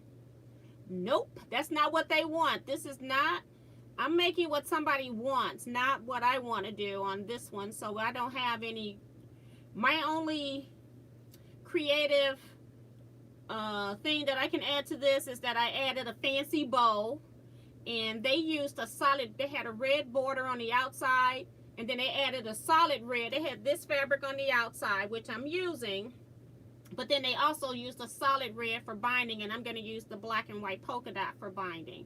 So that's the only 2 things that I'm changing about the quilt, because I think when people, if somebody specifically know what they want, that's what I'm going to give them.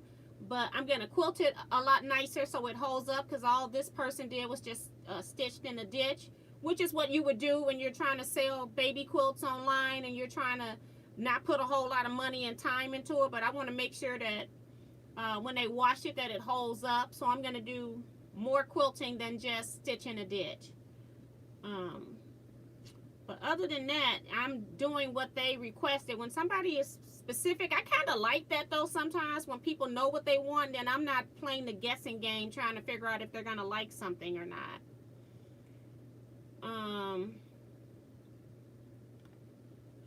And Cool Girl goes, yikes, now you have to do some frog sewing. Rip it, rip it. Yes, indeed. I do that every time I'm on here. I'm telling you, I barely rip in here. I barely do any ripping, but it's always when I'm live.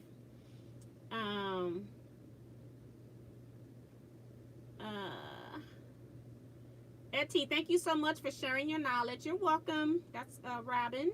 Appreciate that. And Diane says hers is Jack the Ripper.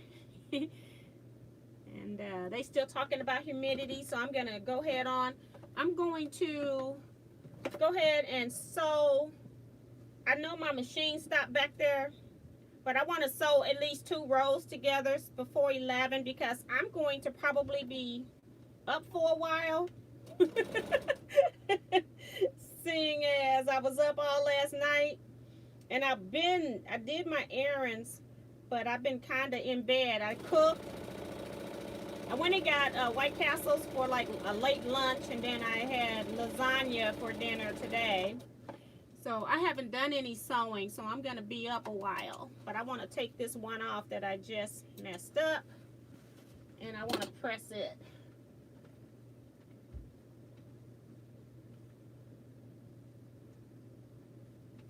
Just so I can put 2 rows together for you guys before we leave, because it's 10:30 if I'm not mistaken. This is the piece I was about to sew on here.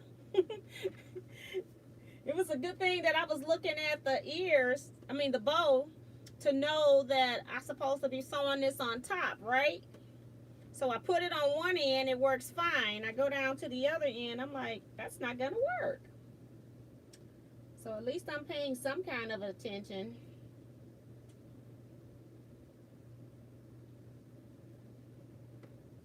But I figure if I can get these blocks embroidered, which is going to be my main task tonight, this quilt will be so easy to put together with me having everything already cut. So this could really be a weekend. Well, the embroidery takes a while, but other than that, it could be a weekend quilt. If my blocks were solid or a print fabric, this quilt would have been together by now.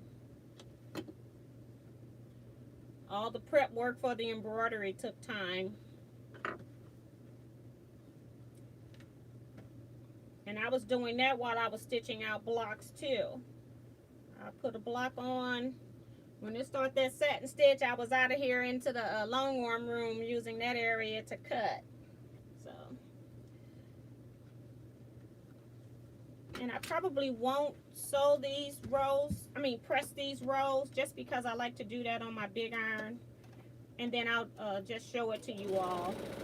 I want to make sure you see it before we end. I'm just going to sew over the tip of my pins right here so we can get this done. Some of them anyway. Some of them I pull back.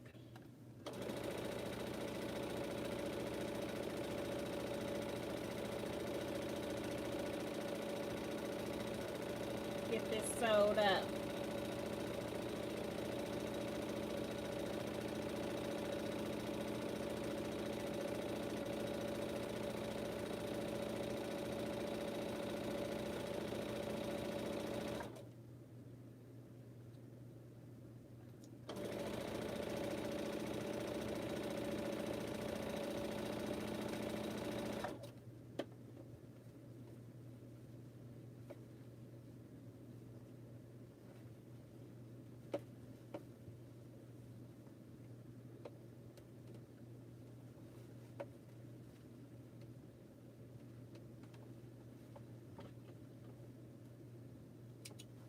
Cut that off, and I'm always chain piecing, so I always chain piece onto something else.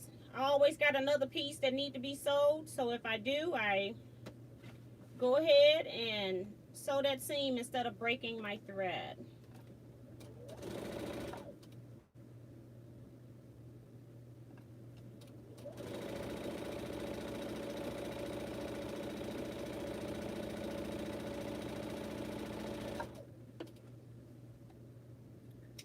And as I said, I'm not going to press my seams here since it's not going to cross anything until I get to my iron. I'll just go ahead and keep going so you all can see it put together here.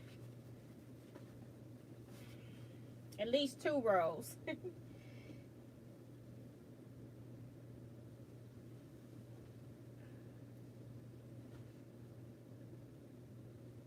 trying to make sure that they sort of kind of in a row.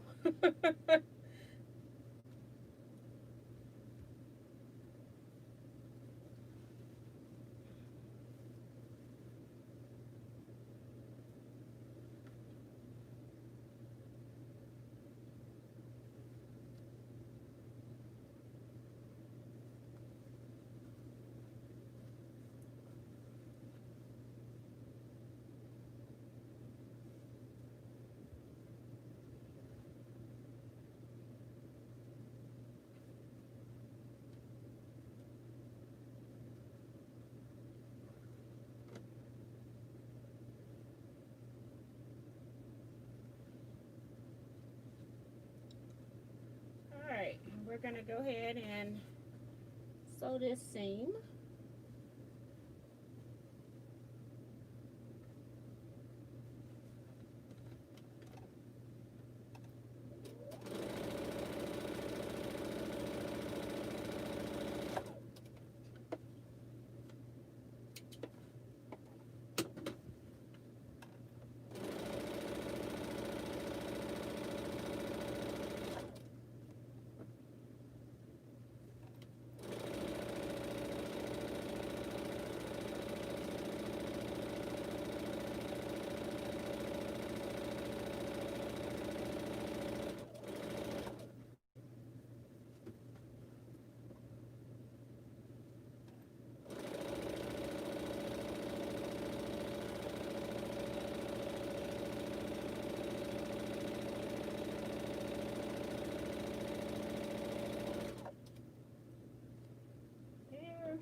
Almost done here.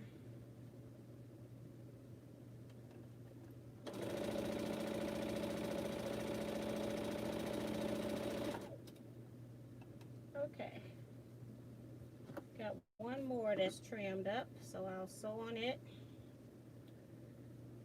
And I've got to trim the other ones up. So that'll be my job when I make the next block.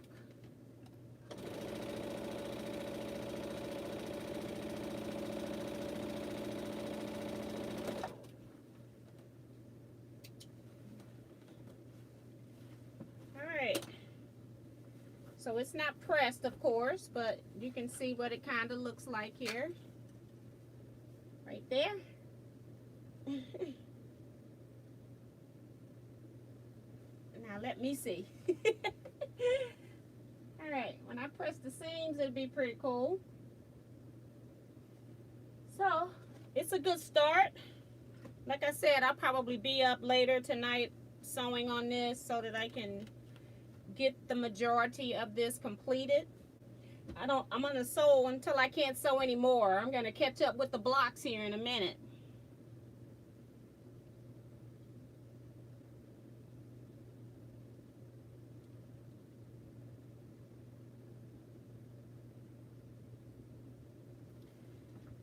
Let's see. I'm trying to go back to where I left off.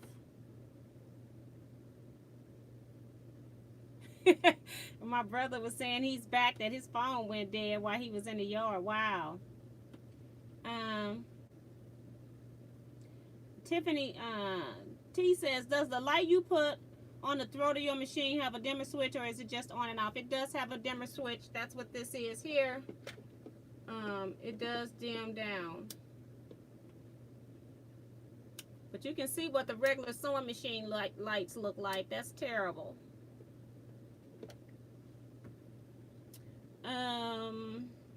Most people give me a general idea and color scheme and give me full reign to do what I want from there. Most people do that to me too, but then sometimes you still question whether or not somebody might like a particular something. This lady, they're planning a Mickey room, and this is what they want, so this is what I'm doing. I don't have to think about it. I just need to do it. So I'm kind of happy sometimes when I get a customer that does know what they want, and this is simple. I would have done something a whole lot more complicated and be working super hard. So I guess I could have probably done this quilt in a week if, you know, but, you know, because it's very simple. Me, I would have made it complicated. So I'm glad that they know what they want, and I know what level of work I need to put into something too.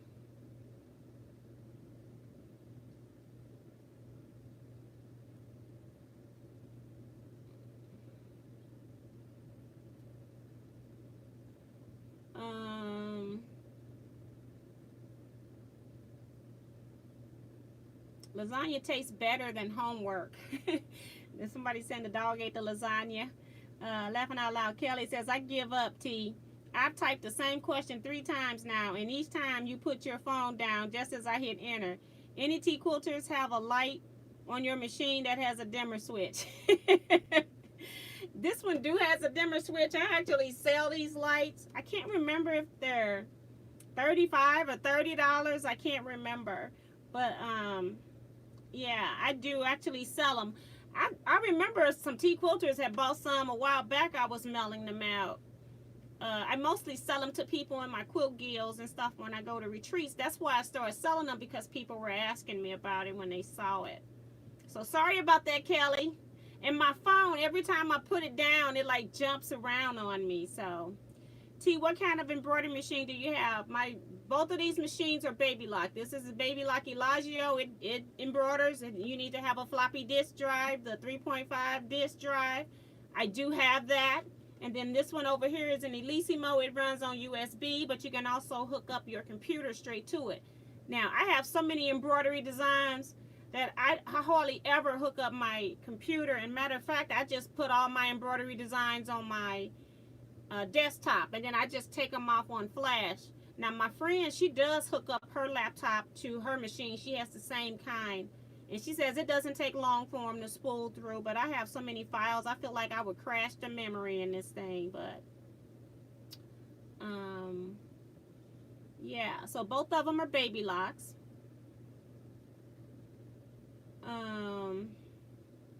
Elena says, love how you're making the mini quilt super cute. Thank you so much for that. No, I don't have a dimmer on my machines. That's from Diane. Cheryl says, Kelly, my light strip does not have a dimmer. Tiffany says, Kelly, mine on my Longhorn don't dim. You can find dimmer switch wands. Melissa says, give her a chance, Kelly. She's got her hands full. Yes, I've been trying to sew to get stuff done so that I can show it to you before 11. So sorry about that. I'm multitasking, sewing, and trying to talk and trying to teach at the same time. So didn't mean to ignore Kelly. There are over 90 quilters here and only 5 thumbs up. That's from Lisa. Mary says, Kelly, I don't see so well, so I want it as bright as possible. And Diane's saying that she's showing 42 thumbs ups. Cheryl says she shows 48. Lisa says her machine doesn't have a dimmer either. Joanne Parker is here, says I am late to the broadcast. T, did you make the blocks? Yes, they are absolutely beautiful. I'm making them in my embroidery machine in the hoop. I went through the whole process at the beginning of how that's done. Like this, you have to have a hoop, a machine that hoops and does machine embroidery. I only did 2 on the screen live. But thank you so much, Joanne. Appreciate that. Terry says, love how bright my outlight is, but no dimmer, and it stands alone. And that's what this one here is. It's an outlight.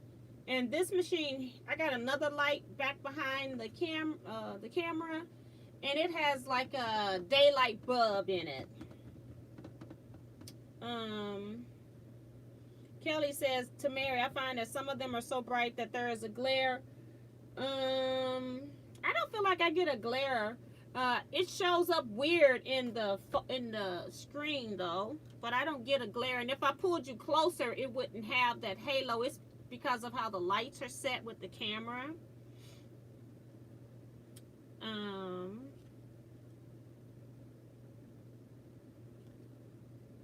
Tricia says, wow, T, that's so pretty. Thank you, guys. Like that quilt would be awesome from June. So cute from Slowing Down. Oh, that is awesome from Diane. I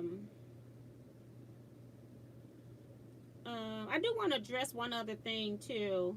Billy Withereed says, cute quilt. Thank you so much, Billy.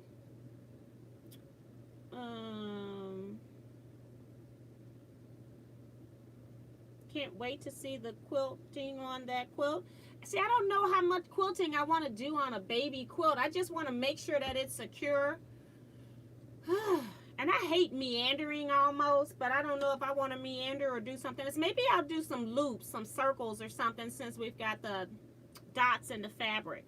But I do know that I'm not going to just stitch in a ditch and call it a day. Seeing Forrest is here. She says, hi, T and everyone. Sorry I'm late to the party, but glad to be here now. Welcome. Miss you. Dee Dee says, hope you hook the light. How you hook the light to your machine. Everything is in a kit. You also have the option of not even using this dimmer switch.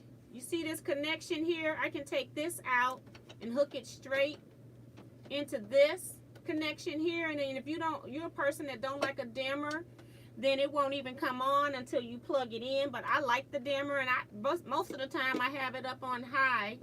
In the daytime I don't use it at all. I used it this tonight when I came in. So you can dim it how much you want.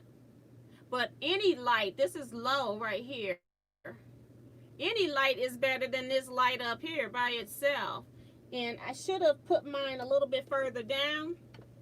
But you actually are using 3M tape to glue this down. So you clean the surface with alcohol pads, or just take a piece of cloth and clean it with some alcohol.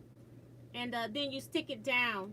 And then they also have these connections here. They have a lot of these in there, so you can train where you want your cord to go so that it's not in your way. And that's what these are, holding it into position here. I've had this on this machine, I'm just gonna guess and say about 8 years, and none of this stuff is loose.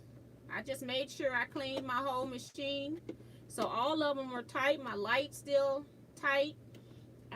Like I said, I mostly showed them at like quilt retreats, and people kept asking me about them, so that's why I had them. But it's 3M. It's like 3M adhesive. It's on both sides, so you stick one side to the light, and then the other side of it goes to your machine or your surface. You can put this light anywhere. Let's see.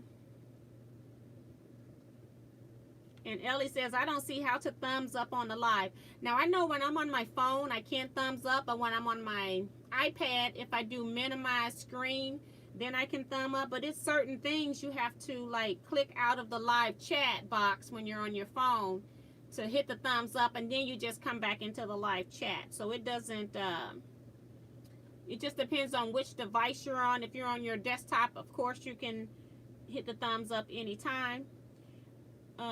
Sin says, does the auxiliary light system interfere with you taking your machine in for service? No, because what I do, since I have my hook right here, I just unplug from here, and then I take my machine in, and this is the only thing that's on. When I put my light on, I made sure that I didn't cover any seams. Like, I didn't put anything here.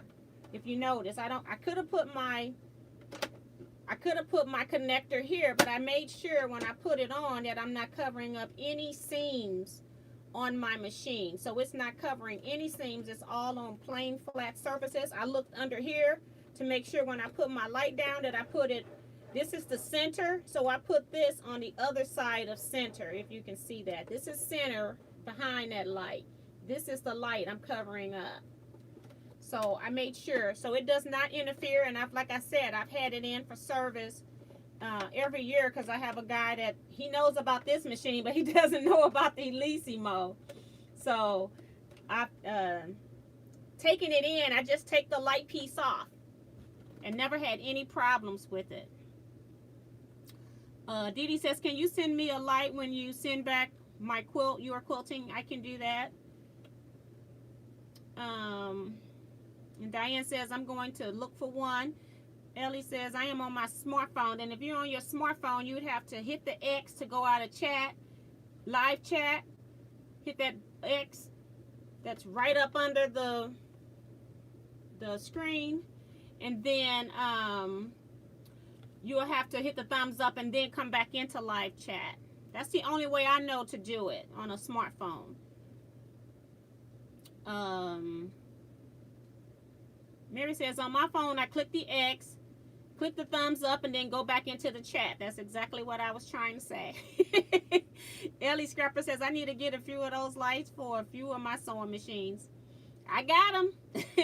I just pulled them out because I had one of the ladies from my sewing guild want one, and she was telling me originally that she'll just pick it up whenever we meet. Now we haven't met and we're not going to meet for a while. She wanted to get her light now, so I just pulled it out. And she says, "Are you selling those lights, T?" Yes.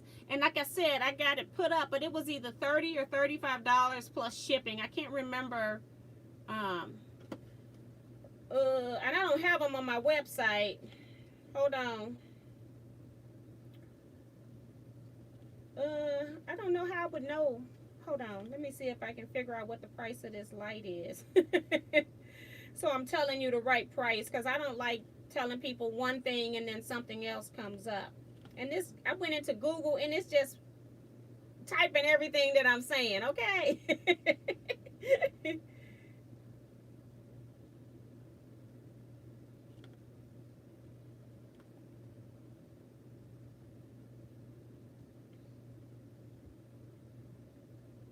Gotta learn how to type first. This thing keeps wanting to help me, and I don't want the help.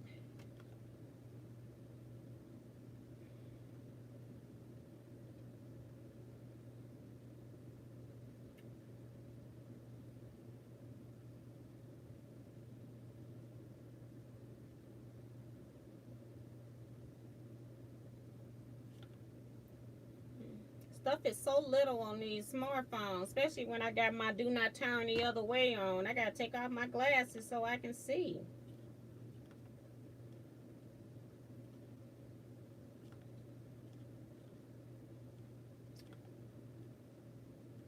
So it is $35. I just wanted to make sure I was giving you the right price.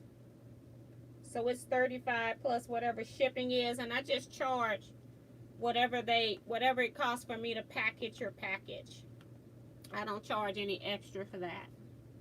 So I'm just gonna guess and say most places you probably can get the light for $5 maybe. I'm just guessing, just so you know what the total is on that, something like that. Depends on where you are. It costs more for me to mail to California than it does if I'm mailing to Illinois. So it's just different like that. And Mary saying she want one too. Who was the other person that said, oh, that's Dee Dee. Girl, I need to write stuff down. I keep telling y'all, I can't remember squat. My brain got fried at Webster University when I was taking 2 8-week courses at a time. They was giving us like 4 weeks of work in 1 week, and I had 2 of those classes.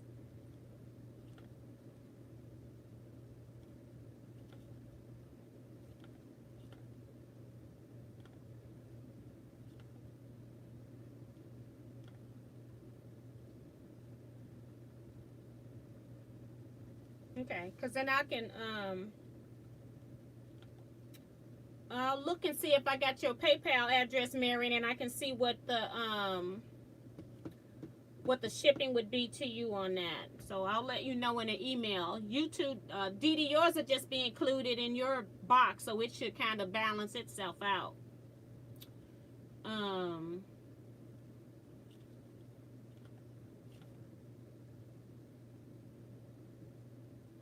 Ellie Scrapper says, okay, I did it. And Cherie says, OMG, you all still up? Me too. A quilter's life. Hi, T and everyone. Hi, Cherie. We're about to get off of here eventually. We're coming up on the 11 o'clock hour. Got 4 more minutes. Sam says the small priority box, I think, is $6.70. And whenever you can fit in, it ships for that price. So round up to $7. Does that sound about right? It will. This box is longer than the small priority mailbox. It's I don't know. Hold on, let me go get it, because like I said, I just pulled one out because I had a person wanting it, and it's on my long arm table. Hold on.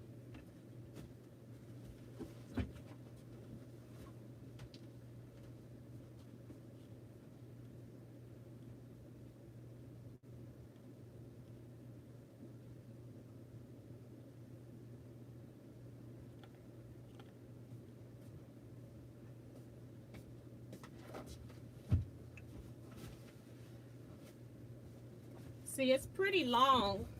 Let me, the priority mailbox is not this long. And I don't even think it's this thick either. But, The width on this is about 3 1/4 to 3 1/2. I'd say 3 1/2. And then the length on this is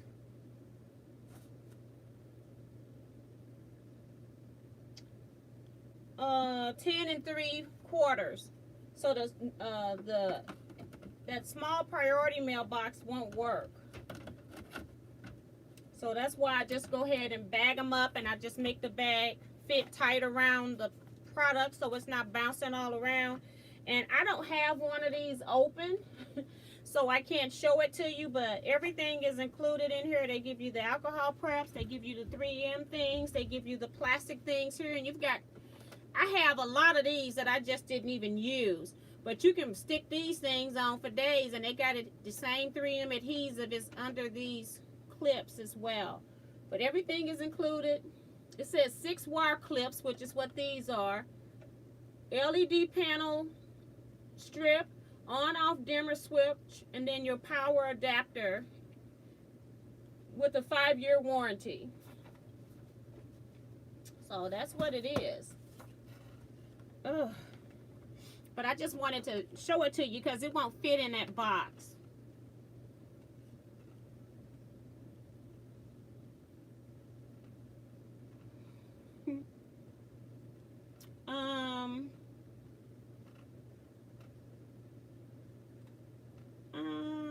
Seeing so funny, she says, sorry everyone, I didn't mean to tie T up in the middle of a live broadcast. That's okay. If I know where something is and it's like really close, this room is really close to my long arm area, so it doesn't take me long to go get it, and I know exactly because I just happen to have it up here. If it was in the basement where my storage is, then I wouldn't have been able to do that.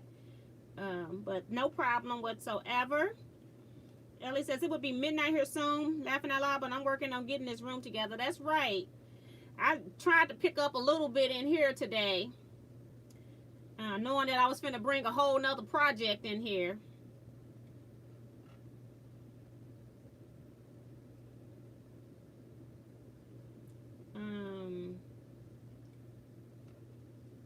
Let's see. Cian says, sounds great, Terry. Sounds great, Terry. I'd love one. Do you still have my email address? I can CashApp you for whatever money you want. That's Cian. I think she means T, not Terry. I'll put your name on here. And I'll see if I can, because if I've mailed you something, sometimes PayPal will have it for me. If I can go back and look at an old invoice, so I can see what the shipping is. I just know,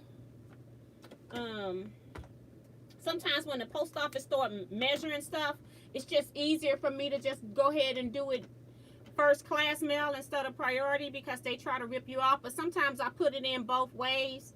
Sometimes it's only like $1 more to do priority, but the way mail has been going now, they're not guaranteeing priority mail in 2 to 3 days.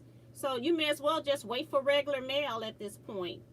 They're just not guaranteeing it right now because they got so much mail to do. So I put your name on the list.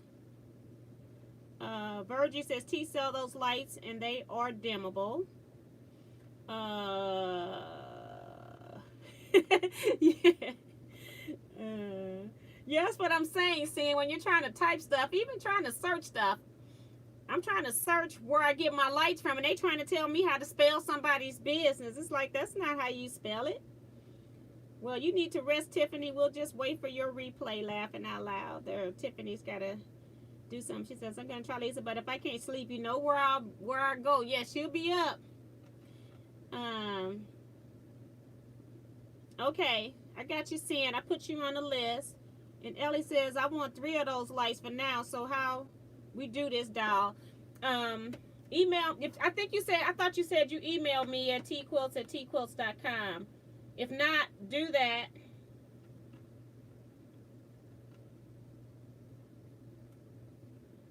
I'm not sure how many of them I have, but I know that you did ask for it first. I know you said a couple for a couple of your machines, but I will get yours first, Ellie, because you were the one that said you wanted it first. But I got like a box of them. I'm just not sure how many is in the box. And if I don't have them, I'll just order them and get them for you guys. So, yeah, but it's 11:02. Michelle the quilter's coming in saying, hello, ladies, and we're about ready to go. Because I am actually going to stay up and do some more sewing. Go get me some more coffee and put in my next embroidery block, and I'm going to keep sewing and also go back to the back and iron, press my seam so it can look pretty. So I'm trying to get as far as I can on this on Sunday so I can at least send my friend a picture and let her know that I did work on it this weekend so she can be happy with some of the progress.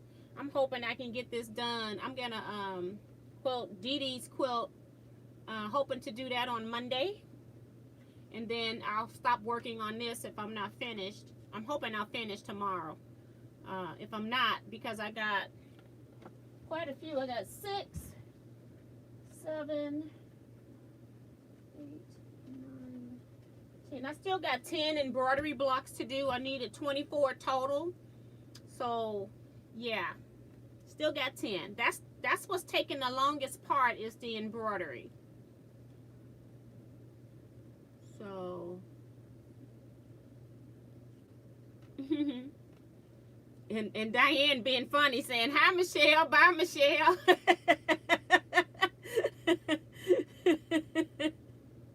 That is funny. T, don't forget to show us your mini quilt. I did. Oh, I'll show you the finished quilt. I won't give anything away without showing it to you all. Even if I don't have it on the day. I tend to do my deck showing like the next to last day of the month, and then whatever I finish on the last day of the month, I just put into the next video. So I'll try to make sure that my friend's in Phoenix, her grandbaby is here, so I'm not sure if she's going to want me to mail this to her so she can touch it, or if she's going to want me to wait till she comes back, because she normally comes in the summer every year, so she's always back and forth into St. Louis, or if she's going to have me hold it. But either way, if she gets it before the end of the month, you know, I'll do those addendums to my completed projects. So I'll just have an addendum, but you will most definitely see it. And like I said, I have no idea how I'm going to quilt it. And I don't want to be too invested in it because it is a baby quilt. And I'm technically not getting paid. So I'll just have her spend. She'll just give me money for what I spent. So I'm just charging her the fees.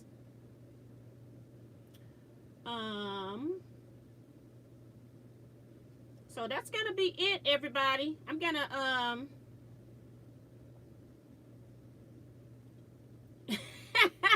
Cian's talking about this phone can't type anything correctly for love nor money.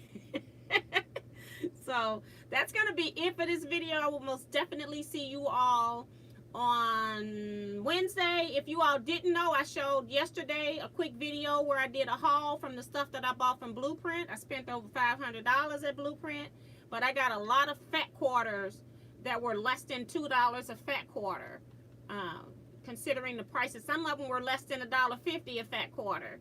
So, and they got great quality fabric. You can no longer order from Blueprint, but I just in case you missed that video yesterday and want to see what I spent $500 on, you can go over there and look at that. So I will see you all next time. You all stay safe and stay blessed, everybody. Good night. And don't forget to hit the thumbs up, Mary says. Thank you. You can hit it when you go out.